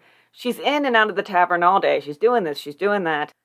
And then she goes back to her sister's to spend the night. But she tells Buchanan on her way out, "I have no paper money beyond what I've already provided. Still, I need you to procure some poison for Joshua." This is just like in public. The next morning, Buchanan runs off and gets the poison. He gets calomel this time, aka murderous chloride. It's a powder that was generally used to purge the stomach or, clear out the lower digestive system, if you get my drift. Ew. It's now used as a fungicide, actually. It has the same deal as nitric acid, as Noone notes, you can't smell it or taste it until it's heated. So don't put it in the hot toddy. Yeah, no grog. Buchanan then proceeds to just divvy up the powder right there in front of the tavern owner, the tavern mistress, and her servant, possibly slave. And just like they don't exist. And Buchanan tells Bathsheba, he's giving her directions now, and he says, I want you to give Spooner a dose in the morning. And she does not. And they also have a little rendezvous in his room at the tavern, as one does when planning the murder of one's husband. And so Prudence, who was the, we don't know, slave or servant at the tavern, she saw them in Buchanan's room. Like, literally saw them going at it. Brown cow. Exactly. It was improper for her just to be in his room. A married woman in a single man's room. Any woman in a single man's room. Really, yeah. Yeah. I mean, these people are on a registry, for God's sakes. We text them more. She was also observed during the time the men stayed at the tavern. Brooks was being affectionate with her, and she was very accepting of it, and didn't seem in any way disgusted or thrown off. And she had no shame about it. She told the tavern owner, quote, Brooks has lived at my house and is as fond of me as he would be of a mother. Ew. Right? It's yicky. February 28th. That's tomorrow in our time. And it's a couple days ago in listener time. Or even years ago. Who the hell knows? Yeah, whenever you're listening to this. Yeah. Bathsheba is back at the tavern in the morning. She requests to see Buchanan, and she's got this kind of mood. It's kind of like she's urgent. Like, I got to get all this done and get out of here. So she told Buchanan, hey, I'm going to the general store, and I want you both, you and Brooks, to come with me, because then I'll buy the tools that you need to get some blacksmithing work. That's what both of them were trying to do. He said, well, I'll just send Brooks, because he's the one who needs the tool. He needs a file. I'm good. I've got my file. And he said, we'll come see you at your home Monday night, 11 p.m., and it's Saturday on this day. Then for some reason, they go spend a quick few minutes in the chamber together, as the tavern owner discreetly put it, and after that, the date changes to the next day. They're going to see her at, 11 p.m. on Sunday. She's going to head home. I really loved how evocative Noone's description, and I'm a sucker for clothes too, so just to set the scene, I'm going to give you his description of her attire. Galloping along the snowy roads, Mrs. Spooner must have looked very elegant, dressed in a riding habit traditionally styled like that of a man's, a cutaway coat in red, moss green or blue with cuffs and collar. Over a simple dress, she likely wore a satin collar, complemented by a large beaver hat embellished with plumes and a brown ribbon band. A full skirt with sash tied into a large bow and back served as the top layer. A full ruffled kerchief, bowed pigtail, I'm not sure, and bowed, because they had bows on them, yes. And riding gloves completed her striking, if cumbersome, outfit. It's very pretty. I mean, I don't have to like her clothes. The timing worked out here pretty well. Or not, maybe, depending on your point of view. Ezra Ross was on his way back to the Spooner house after 2 weeks at his family's home. And now, it's said that the horse he was riding, which he'd borrowed from Spooner, was about to fall over when he got there, because he rode back to the Spooner place at full tilt. I wonder if she must have sent him a message somehow. Right, it was 90 miles. So 90 miles in a day on a horse. A poor horse. We learned in our Western fiction unit of grad school that the average horse can actually only healthily manage about 35 miles a day. Oh, wow. Yeah. So it seems like he said when he got there that the horse's back was hurt. We don't know why he went so fast, but Noone does suggest it may be lust. He was eager to get back into those petticoats. Although we'll find out he'd been a busy, busy boy back in Topsfield. So then he gets there, and he won't go in the house. ostensibly because he'd hurt Spooner's horse. So this hiding, in retrospect, has raised a lot of questions about his intentions. Was it really because of the horse? Was it because he was going to ambush Spooner to make up for his previous failures to kill the guy? Because he was like, oh man, Spooner's going to come home and Bathsheba's going to be pissed at me that I didn't get the job done. We don't know.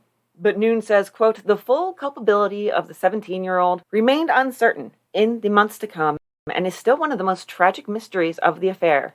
Predictably, Ross has been cast as the impressionable youth, led to ruin by the wicked Bathsheba. She got back a few hours after him, and since she hadn't had sex in, a minute, they very likely did it. Oh, yeah, by the way, she has her children living there. Then I kept thinking, where are the kids during all of this? We don't always know their locations, but during the most important parts of the story that we'll be getting to quite soon, they were just in the kitchen, sleeping by the fire. Okay. Yeah, exactly. Great parenting. Mom of the year. Then all day Sunday, she hid Ross upstairs. So at 7 p.m. that night, Spooner was going out to dinner with friends at Cooley's Tavern. That's the same one where he'd gone after finding Brooks and Buchanan at his house. He walked there. It's really telling that nobody thought it was unusual that he was alone and without his wife. Noone says that really points to two different things, both how bad their marriage was and how much everybody knew it was bad. So everybody's kind of like, oh, yep, there's Joshua Spooner alone. Can't blame him. Or no surprise, depending on what they knew and what they felt. Bathsheba had borrowed a horse from an acquaintance for her little getaway with her two gentlemen, and she requested that Alexander Cummings take the horse back while Joshua was out to dinner. She possibly did this to keep the man she borrowed it from, who was a captain, from sending his servant to fetch the horse, because she had plans and she didn't want any outside interruptions. Well, and that's pretty smart, actually. Yeah, it is, yeah. And so on Sunday, March 1st, Buchanan and Brooks get to the Spooner house around 8 instead of 11. So they get there about an hour after Spooner goes to dinner. They kind of are hanging around outside, not knowing whether they should go inside or not. And Cummings comes outside to check out why are there two men standing in the yard. And Brooks, he figures out who they are. And Brooks says, Mr. Spooner should not come home a living man tonight. That's incriminating. So, a little. Yeah, it seems like this is, according to Noone, our main evidence that the murder was premeditated.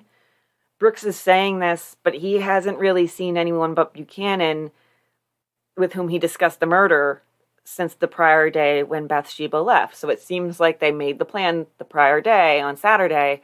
It was like, okay, we'll come to your house at 8 o'clock and kill your husband. And so Cummings goes inside. He tells Bathsheba that the soldiers are there, and then he goes to bed. Because he knows which way the wind blows. Yeah, watching his head. I'm out. And so Bathsheba goes outside and tells the men that a Mr. Ross is in the house. He has a brace of pistols. He has promised me that he will kill Mr. Spooner when he returns from Cooley's. Come now. So now they're all in the... Sorry, I got a lot of innuendo on its way. So oh, good. Prepare yourself. Yep. Gird your loins. Girding my loins. You hate that, and I love saying it. Now they're all hanging out in the parlor where all good conspiracies reach their climax.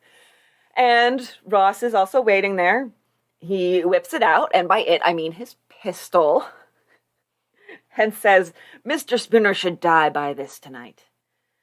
There's some concern that a gun might draw too much attention. Brooks tells Ross, if you will help me, I will knock down Spooner. And Ross is, in the parlance of the times, DTF. He's down to force Spooner to the floor and then beat him to a pulp. You really do have that in your notes, don't you?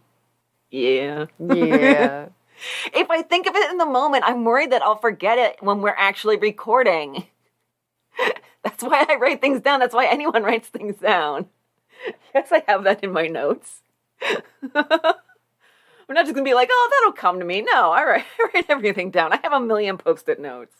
All right, I think that's all of my sexual innuendos. I just had a little trail there where it just my brain went to a different place, I guess. There's a lot of sex in this story. You can't blame me. Would you refer to that as perhaps a happy trail? Yeah, there was maybe. So, then the men all had a nice dinner and some rum. Back at the tavern, Spooner has dinner with his friends. Then he leaves the tavern sometime between 8 and 9. The men at his home see him coming. Brooks stands in the entryway with a 12-inch log he grabbed from the hearth. Well, that one is just, it's... I know, that one's completely unintentional, but the 12-inch log is just... It is, yes, it is. But that's, I mean, foot-long wood? What am I supposed to say? Yes.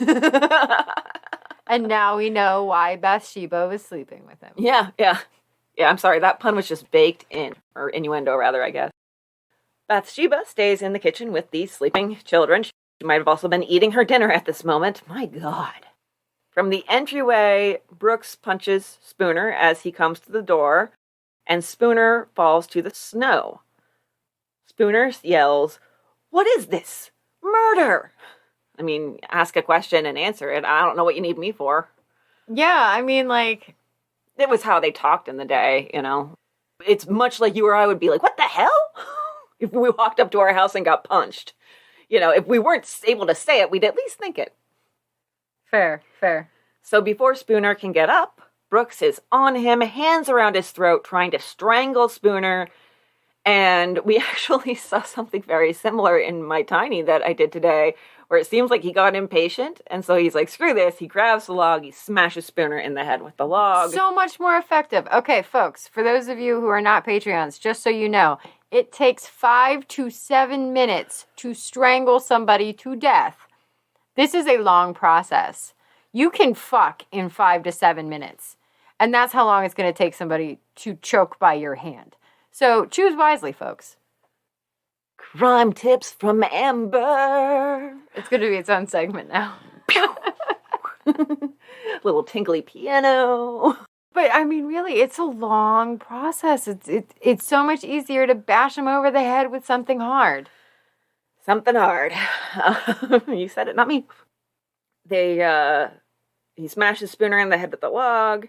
And finally, Ross and Buchanan join in. They just wreak havoc on the guy. Quote, striking, beating, and kicking him upon the back, head, stomach, and throat. I mean, it's brutal. And right around 9 p.m. or just before, Spooner is dead. The men take Spooner's watch and shoes, although there is at least some flash of humanity here. When Buchanan takes the shoes off, he says later, "I was instantly struck with horror and conscience, as well I might." Brooks and Ross take Spooner over to the well, and with quite a bit of difficulty, because it's winter and there's snow piled up and everything, they manage to throw him in. So Brooks and Ross hang around outside while Buchanan goes inside, and Bathsheba goes to fetch her husband's money box. She just seems kind of in a weird fog. Like, something about this night has completely changed her from somebody who was ordering around people to do a murder to somebody who's just, like, floating in a haze of unknowingness. And that's not out of any pity. That's just kind of how the descriptions seem to me. That she becomes a different person, and she's in this weird, foggy haze where she can't really think straight, or she gets stuck on certain concepts like a broken record, as we're going to see. And they're not really concepts that anybody who's trying to get away with murder should be repeating over and over. So as she's holding the money box, there's one of her servants, Mrs. Stratton, passes the room and sees Bathsheba holding the money box. Now, Sarah Stratton later reported that Bathsheba pulled her by the hand and said, "I hope Mr. Spooner is in heaven." This was a little new version, we'll call it a remix, of her usual mantra of, "I wish old Bogus was in heaven." It's apparently what she called him, Old Bogus. Oh, okay. I don't know. Sure. And so she doesn't have a key to the money box, further proving that she didn't have access to the family finances. So they break it open. There's this weird distribution of the money. I don't quite get it. She's got like 2 banknotes for $400 each. She gives those to Ross. She says, go get that cashed. Give that all to Brooks. Then she finds $243 in cash in the box. She gives that to Brooks. She takes the $800 back from Ross. It's like before like Venmo and all that stuff, when you have 8 people all trying to pay for their own dinner. Yeah. And money is changing hands. Somebody's like, do you have 5 ones?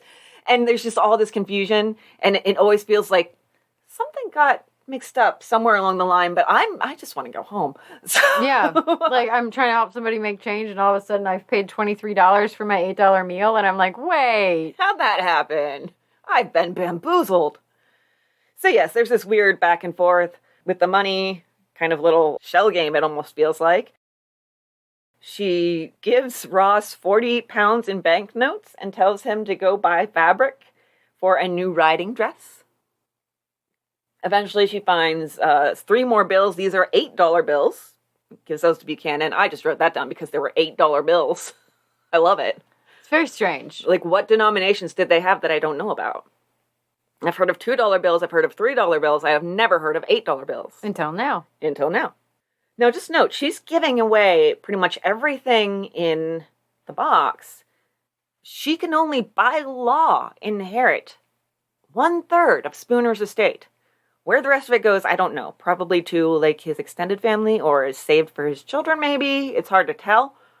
Probably not saved for his children, though. Probably like a brother or something. Nearest male relative, I would assume. Probably. And that's only if she's not accused and convicted of his murder. Obviously, she ain't getting shit if she is. So there's some burning of bloody clothes and the 12-inch log. Ha ha ha. Mm-hmm. And then Bathsheba gives the men some of Spooner's clothes to replace their burnt, bloody ones. Alexander Cummings wakes up, comes downstairs to find quite the scene. There are clothes burning in the hearth, and you can smell the burning wool and everything in the air. Brooks and Ross are still half naked, as they couldn't find enough clothes. And someone has the nerve to ask him, Alex, why do you look so sullen? I mean, it's like they're acting like this is totally normal. It's just befuddling. What's the matter, man? Yeah. Not used to seeing a bloody naked man? No? Okay. All right, well, we can change that.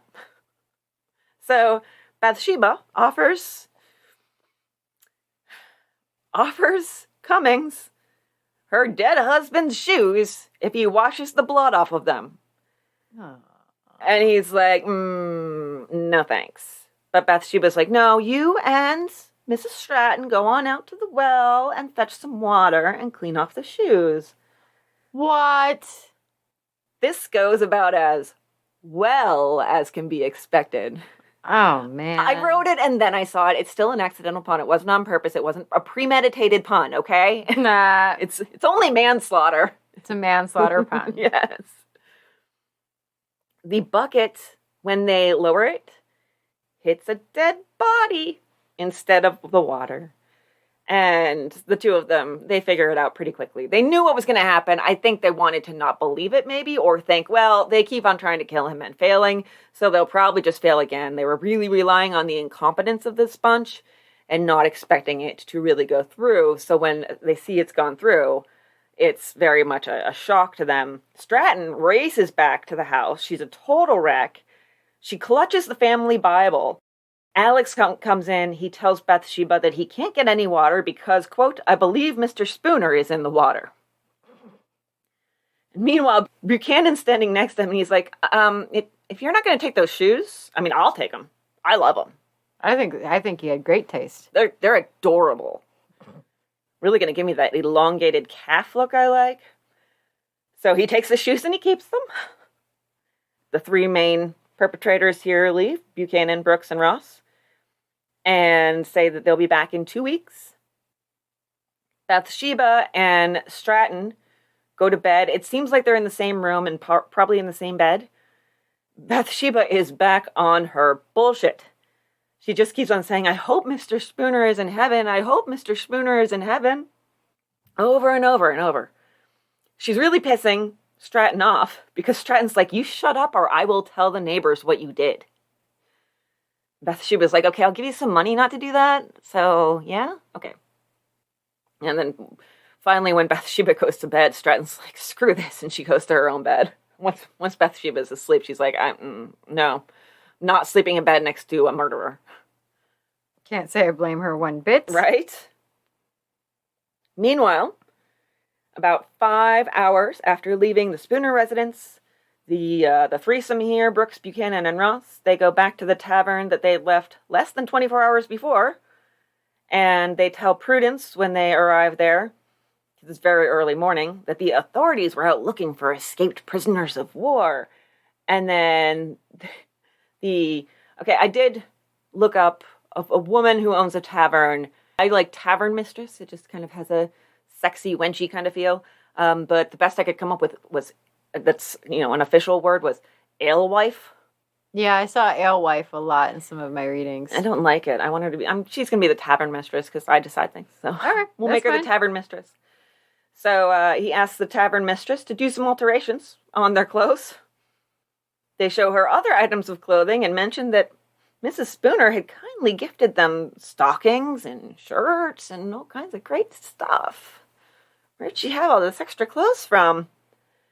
Both of the women, Prudence and the tavern mistress, also notice that the men have one of Spooner's horses in their possession. It's starting to get a little sus around here. A little bit. Just a little bit. Some radars are pinging here and there. It's getting even more sus, and more radars are pinging back at the Spooner house.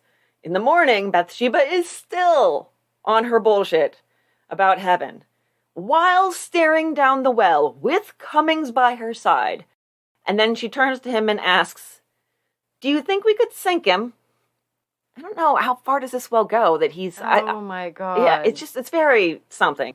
Well, if we could sink him by maybe throwing rocks, then we could have access to the water once more. Maybe if we just dislodge him with something heavy. Do you have a long stick? Cummings, how much do you weigh? So she sends Cummings to the tavern to ask if they'd seen Spooner since he left the previous night.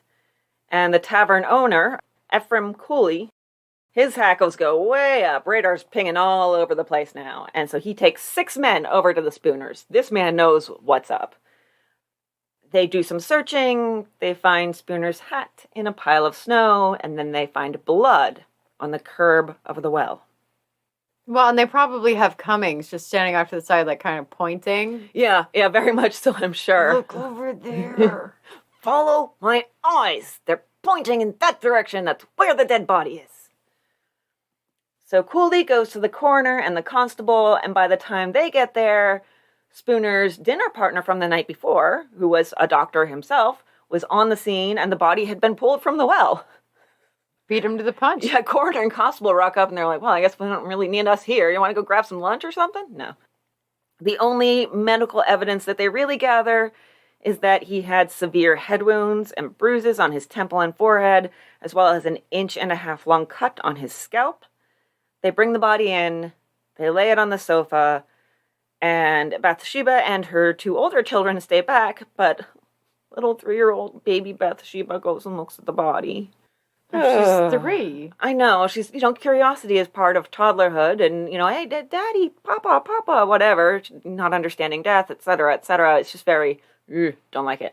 Dad, wake up. You made it sad. It was already sad. They also have the coroner's inquest there, with the children present. Why not? That's nice and scarring. It's an interesting thing here that I found was that, or not that I found, I'm sorry, that Noone notes, was that the coroner picked the inquest jury himself. And so, of course, he would choose his buds. They get paid. So this is, again, it's all in who you know type thing. Mm-hmm. Noone says, quote, they would choose from, quote, all white men who owned land, all likely of British ancestry, belonging to the Congregational Church, and all patriots. So they're on the opposite side of the political divide from Bathsheba, as well as these British POWs. So back at the tavern, Buchanan is bleeding himself. So he obviously wasn't feeling too well. Could be a couple reasons. He was doing this to try to make himself feel better, so it could have been psychosomatic, like feelings of guilt and anxiety over what they'd done, making him feel kind of ill.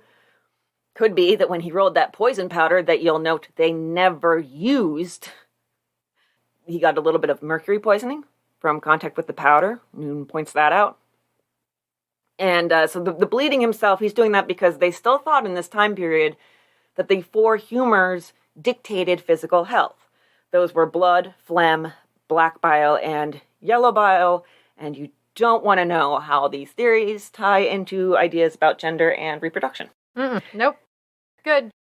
And so I'm going to tell you anyhow. Within these theories, men were considered to be predominantly hot and dry, whereas it was held that women were subject to cold and wet humors, which led to them being changeable and deceptive. The preoccupation with women's biological functions also generated the theory that they were dominated by their wombs, which might migrate around their bodies, impairing rational processes. Wandering womb! Why not? That's why we can't be on trains. It'll fly right out of our bodies. Exactly. It all makes sense. It all ties together. Those crazy wombs. So this was something from their beliefs here. I'm just picturing like a womb orbiting a woman, and it dictates whether she's going to be nice to you. Yep, that's very much exactly it, yes. So this is from writing about this particular theory of the day. When remaining unfruitful, but long beyond its proper time, the womb gets discontented and angry, and wandering in every direction through the body, closes up the passages of the breath, and by obstructing respiration, drives them to extremity, causing all varieties of disease. Okay, so when you can no longer make babies, your womb will make you angry and then eventually suffocate you because you no longer have any point to life. Cause of death? Strangled by womb. There you go. There you go, yeah. Cause of death? Barrenness. Yes. So, yeah, when I saw that, I was like, oh, I'm going to have to subject Amber to that. Yes, you did. No. It's a wandering womb, though. I know, but I'm going to have nightmares literally of my uterus jumping out of my body and circling my head. You have a very visual way of translating things. The shit that happens in my brain would scare most people. Yeah. That's why I try not to ask. Yeah. I'll let you tell me when you want to. But other than that, I'm just like, whatever's going on up there can stay up there. Yeah, I really only say the funny ones because if I said the other ones out loud, they'd probably put me in an asylum somewhere. Yeah. All right, so these guys, I just have to say, our little trio here, they're just being straight dumbasses, okay? They're dumb. They're so dumb. So Brooks, he gets sloshed on rum at the tavern that they're staying at.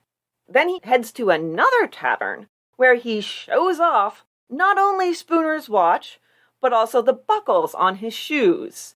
Which are engraved. With initials. J.S. Exactly. So, between them being associated with Bathsheba and Brooks calling all of the attention to themselves, they get busted pretty quickly. Ross just straight up confesses right there. They're not even arrested yet, and he's just blurting the whole thing out. Can't blame the kid. He's in a situation he never expected to be in, and he's probably having some freaking regrets right now. And he's also a kid. Yeah. He says, "Sir, I wish to see a minister. I am truly guilty of the crime, but let it be known, I did not strike the first blow." Spoiler alert, nobody's going to care about that. He tells them about the clothes he got and shows them the money Bathsheba gave him. At the coroner's inquest, their idea is the men were definitely sexed into this. She sexed them into killing for her. With that crazy uterus. Yes, exactly. They helped her out, quote, by the promise of great rewards, and undoubtedly by ye fascination of more secret and bewitching favors. Ugh. The coroner's jury also had Bathsheba perform an ordeal by touch. So you've got the ordeals by fire and by water, in order to determine if somebody is a witch or guilty of this or that or the other thing. The ordeal by touch is basically the idea that if the accused touches the victim and their flesh changes color or there's any bleeding, then God is saying this accused person is guilty. The main point of it seemed to be mainly to make somebody confess.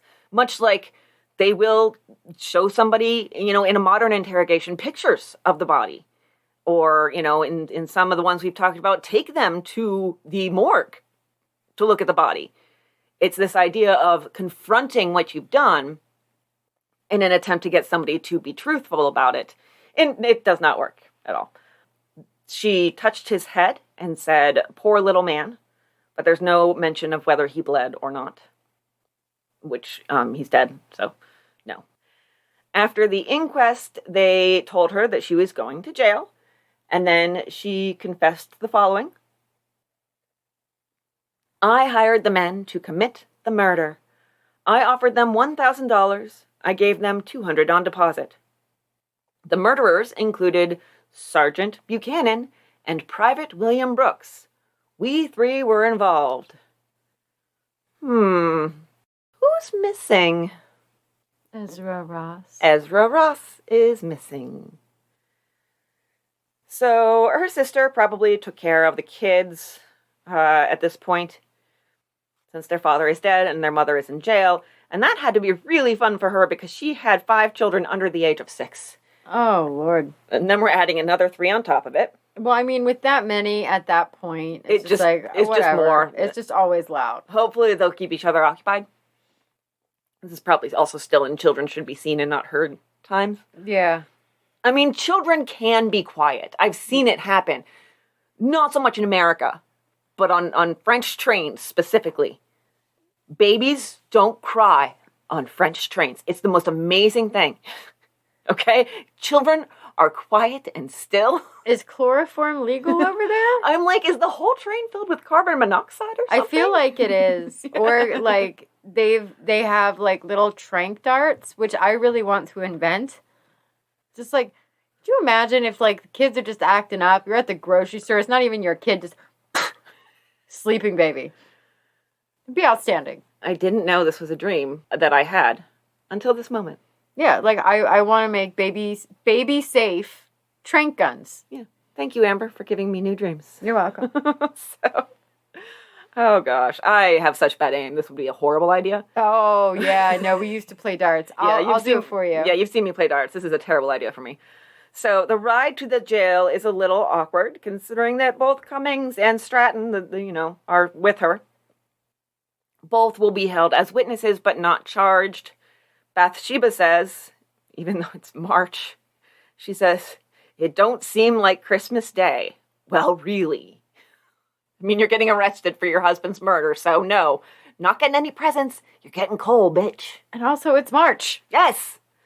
She also says, "I have a great desire to see my daddy. If it had not been for that, this murder would never have been committed." That goes back to what I said about he forbade it. Yeah. Yeah. You keep a daddy's girl away from her daddy. And I guess there'll be consequences. She'll sleep with every man in town and have half of them kill you. I'm not approving this at all, by the way. It's just, it's kind of like, whoa. It's very much unintended consequences. I just didn't want you to go on a trip at the moment because I gotta watch the kids and everything. Oh, all right, fine, kill me, whatever. YOLO, I guess. Right? They get to the tavern where they do kind of, I think, it seems kind of like an arraignment. She confesses, again, but this time she tries to slide a little bit more of the guilt towards her accomplices and the circumstances. She says things like, "This is the effect of bad company," and "This happened by means of Ross being sick at our house." She pleads not guilty, as do the men. Part of the indictment, this kind of amused me, "Not having God before their eyes, but being seduced by the instigation of the devil." So it's sort of saying the devil made me do it, but it's not the accused saying it, it's the courts. The courts are saying the devil made you do it. It's like, well, then I guess it's not my fault, right? Right? Yeah, that makes sense.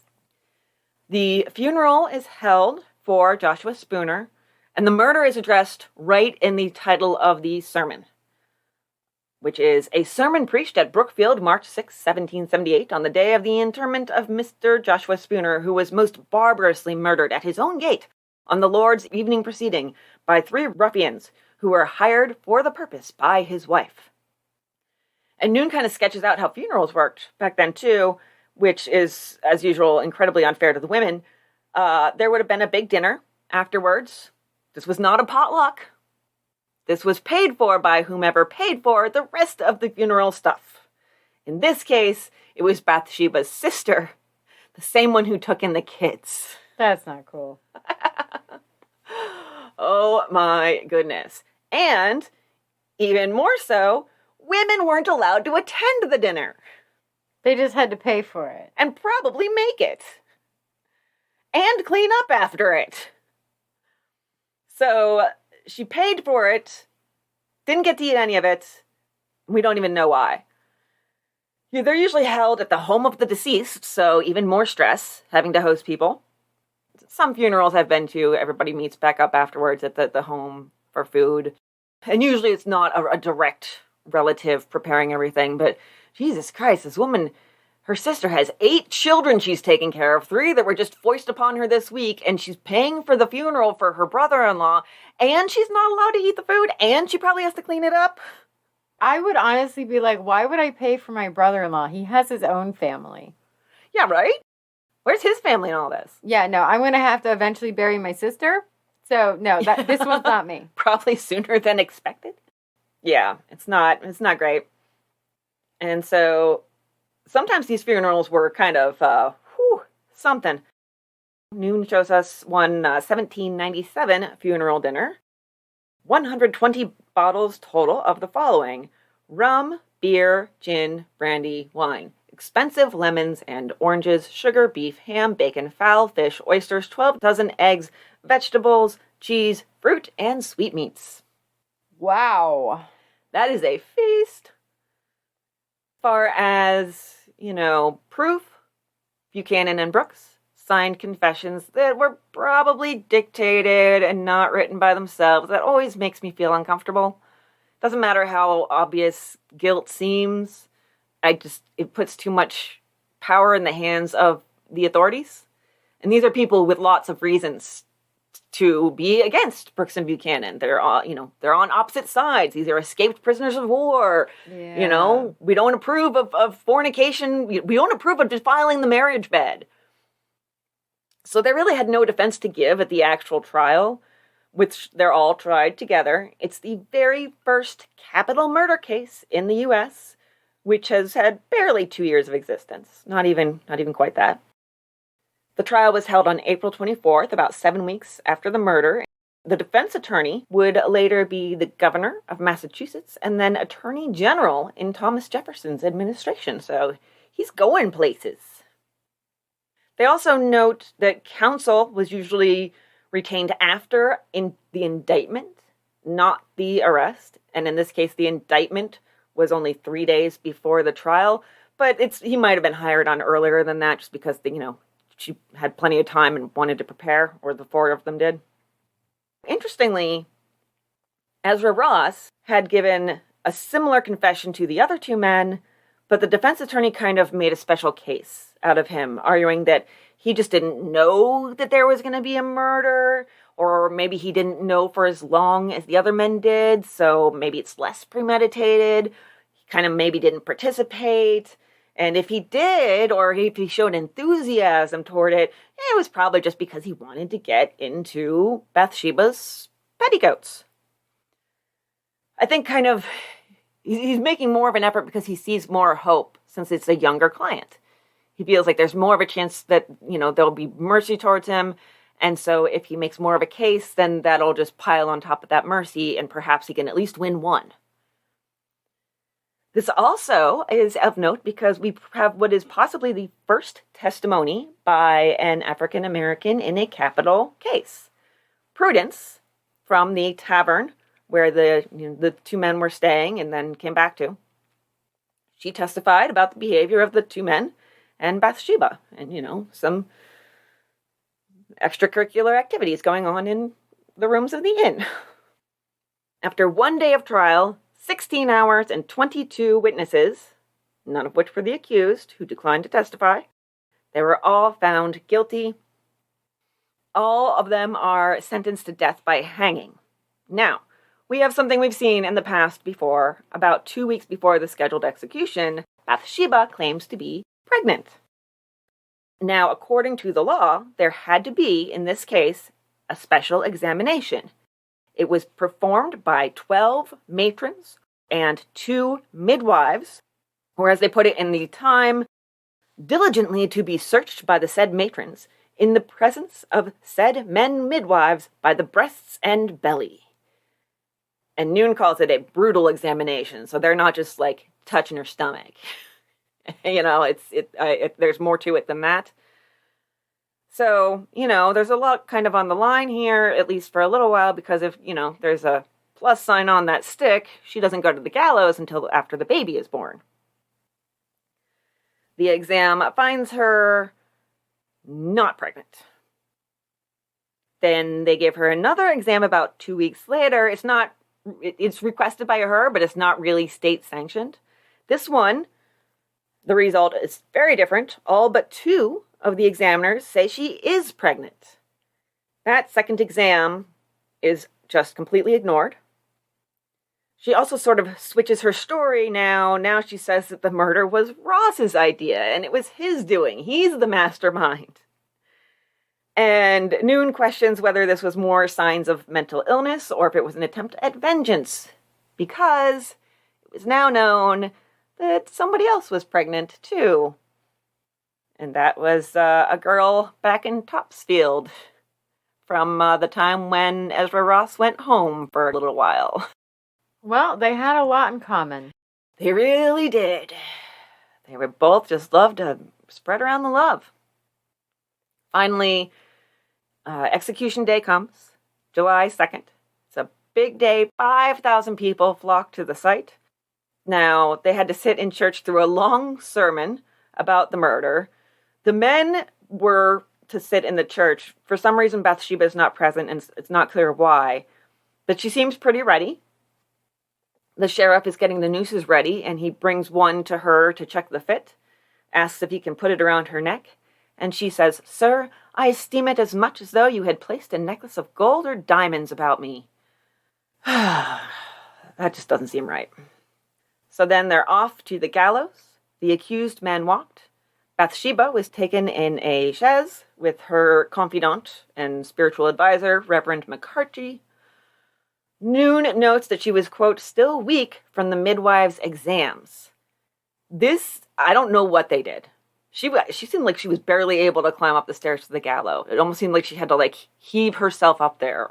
Well, so what I have is she was so weak at the time, and I didn't have that it was from that. I didn't have what it was from, but she was just so weak at the time that she had to crawl up the steps to the gallows on her hands and knees. Mm-hmm. It could also be lack of food or inability to eat at all, like lack of appetite, as you know you're about to die. It could be maybe this is utter and complete speculation. Rampant speculation. It could be, we have no way of knowing whether she had something like hyperemesis gravidarum, which would have had her, with basically perpetual morning sickness and unable to keep food and liquids down. That makes you really weak. Mm-hmm. So it could be any number of a variety of things, including some that we haven't even thought of, I'm sure. So the men take their places on the gallows first, and she is in the chaise and watches them. She seems very calm. Her last words, "My dear sir, I am ready. In a little time I expect to be in bliss, but a few years must elapse when I hope I shall see you again." So the hanging goes off pretty much smoothly, although they were still in the days when they hadn't quite figured out the whole, figuring out the drop and everything. So sometimes it could take a little while. And so as for the aftermath, the men are buried. Ezra Ross is taken home to Topsfield, And Brooks and Buchanan were probably buried under where the Worcester train station is now, which was a town where, the trial and everything was. So if you're in Massachusetts and you go to Worcester and you go to the train station, just might be walking over a couple of murderers. It's amazing how much history is underneath our feet. And so, but as Noone put it, and this was very poignant to me, Bathsheba would undergo one last trial before her final repose. She had requested that after she was hanged, she get an autopsy. The autopsy found that the second exam was correct. There was a 5-month-old male fetus in her uterus, which was amazingly still in place and not wandering about her body. No orbiting there. No orbiting uterus. This was July, so she'd likely gotten pregnant sometime in February. And then, the murder was in early March. So, several, in the future, how this kind of resonated outward, several relatives and descendants were found to have suffered from mental illness, so we don't know if that played a factor or not.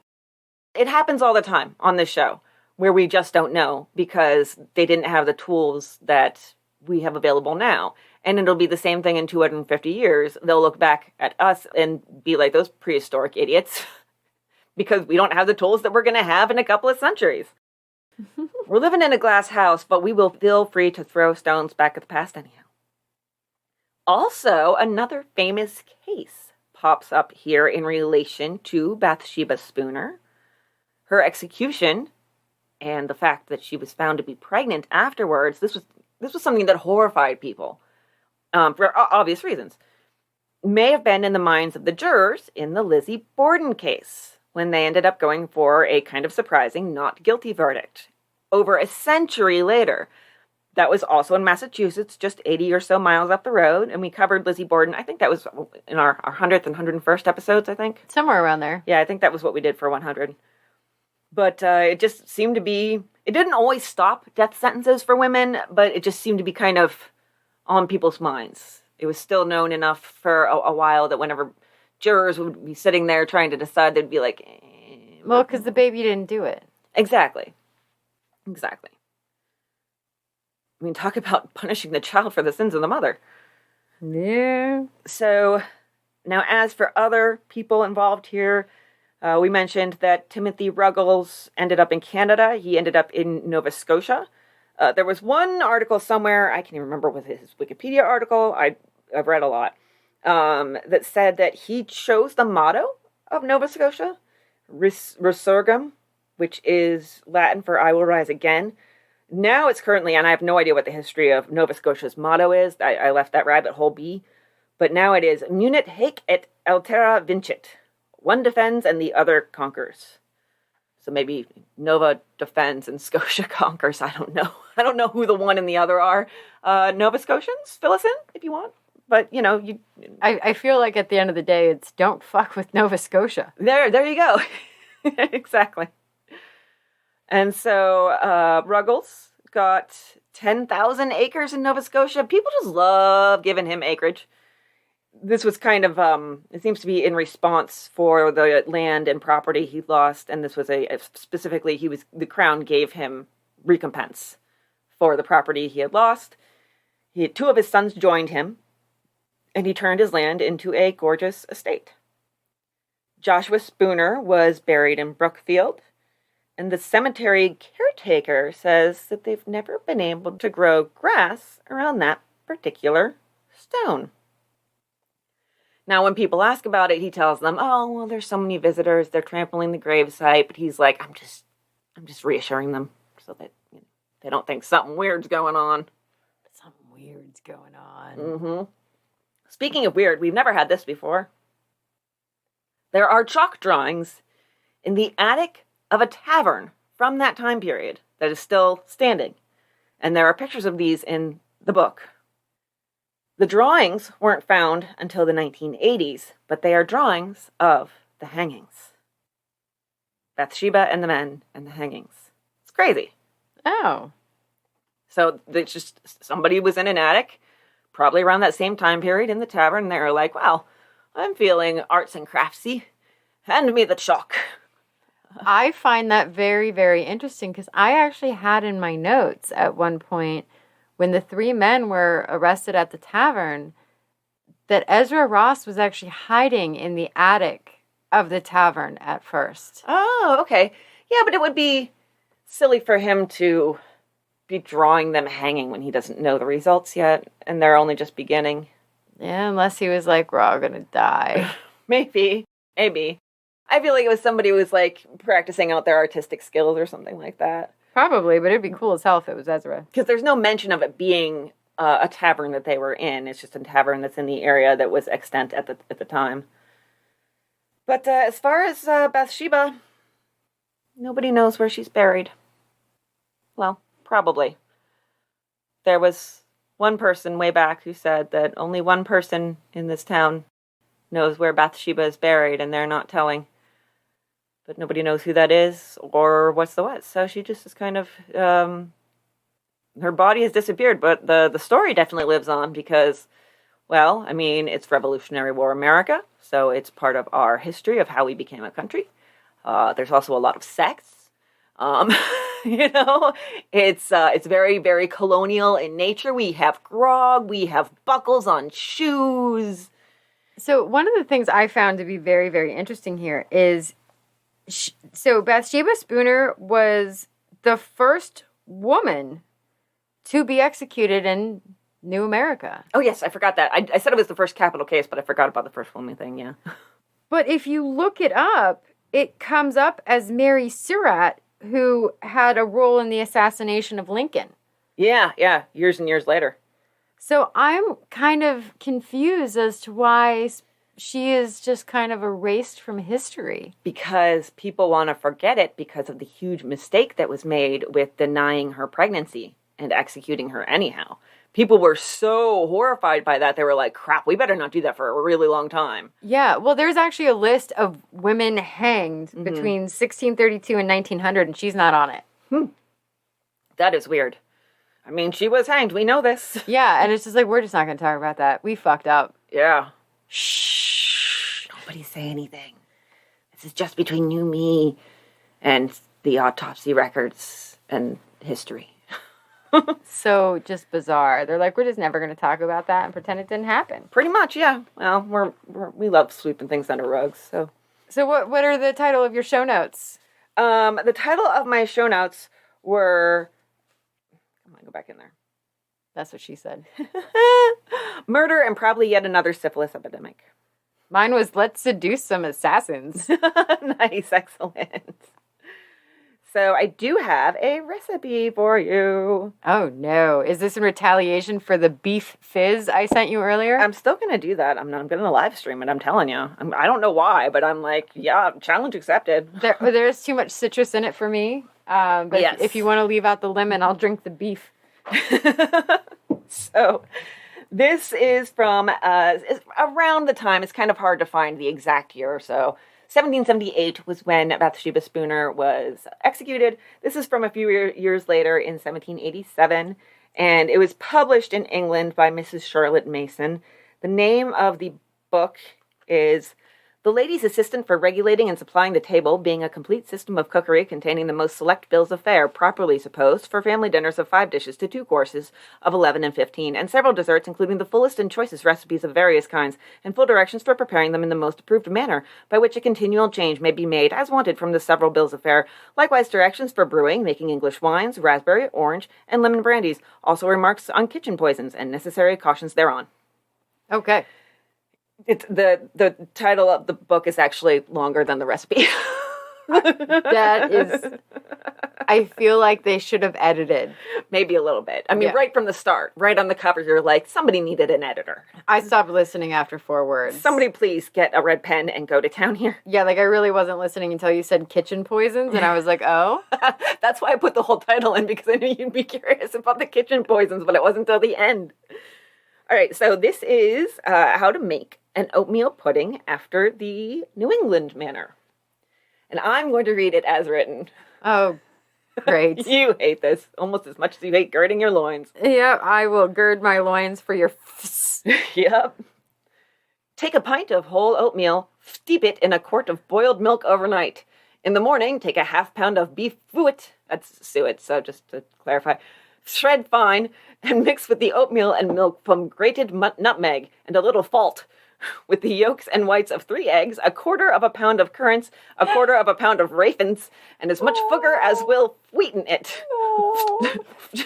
Stir it well together, tie it pretty close, and boil it 2 hours. Sauce, melted butter. Oh, man.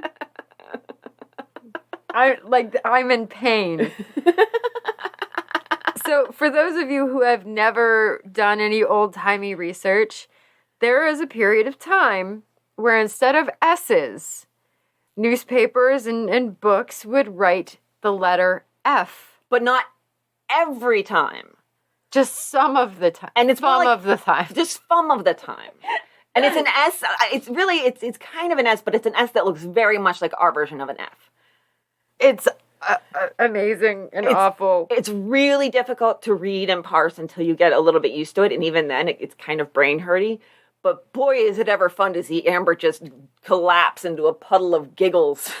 And so this is oatmeal suet, suet is the raw, hard fat of beef, lamb, or mutton found around the loins and kidneys of an animal. And so you've got oatmeal, suet, boiled milk, grated nutmeg, salt, 3 eggs, currants, raisins, sugar. It's oatmeal raisin cookies with Crisco, basically. With beef, really. Well, the suet would be almost like a Crisco thing if it's just the hard fat, because that would melt. Oh, okay, yeah, you're right. True, it would melt, yeah. And just in case you were curious, I did look to see what the kitchen poisons were. You had laurel, you had hemlock, which was also known as fool's parsley. For the plant, it was very similar to in appearance. Mushrooms, copper vessels, and lead vessels. Oh, God, you just had to. You just had to. I quit. I'm done. Good night. Absolutely. So, on that note, all right, this has been an extra long one.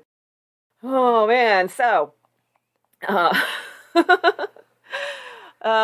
forget the Patreon. Come see us on social media. A whole bunch of links down in the show notes. Just, come see it. Come get the merch. And my butt is numb. Yeah. So let's wrap this bad boy up. Again, a big thanks to Andrew Noone for reaching out to us and for sending us his wonderful book.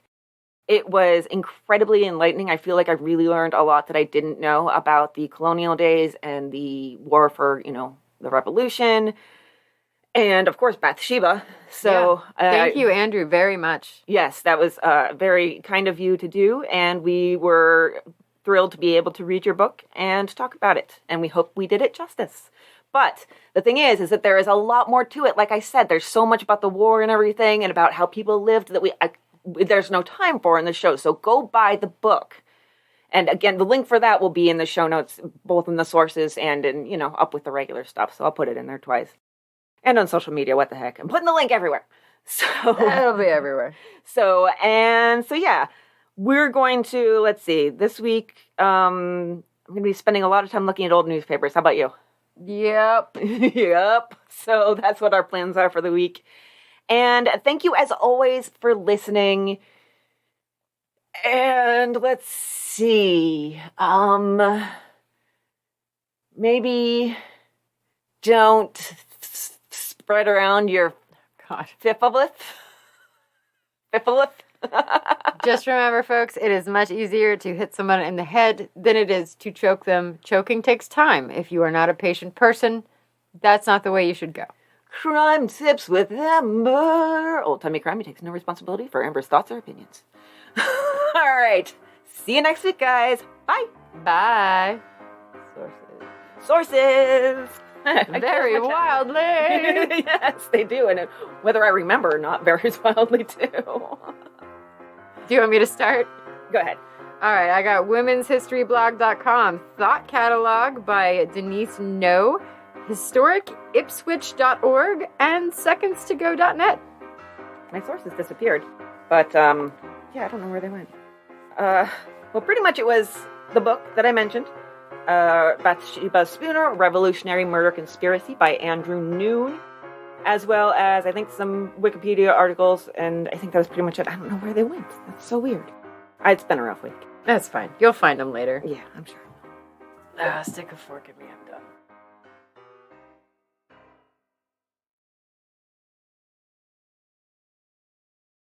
There was a 5-month-old penis. There was a penis involved. Yes, there was.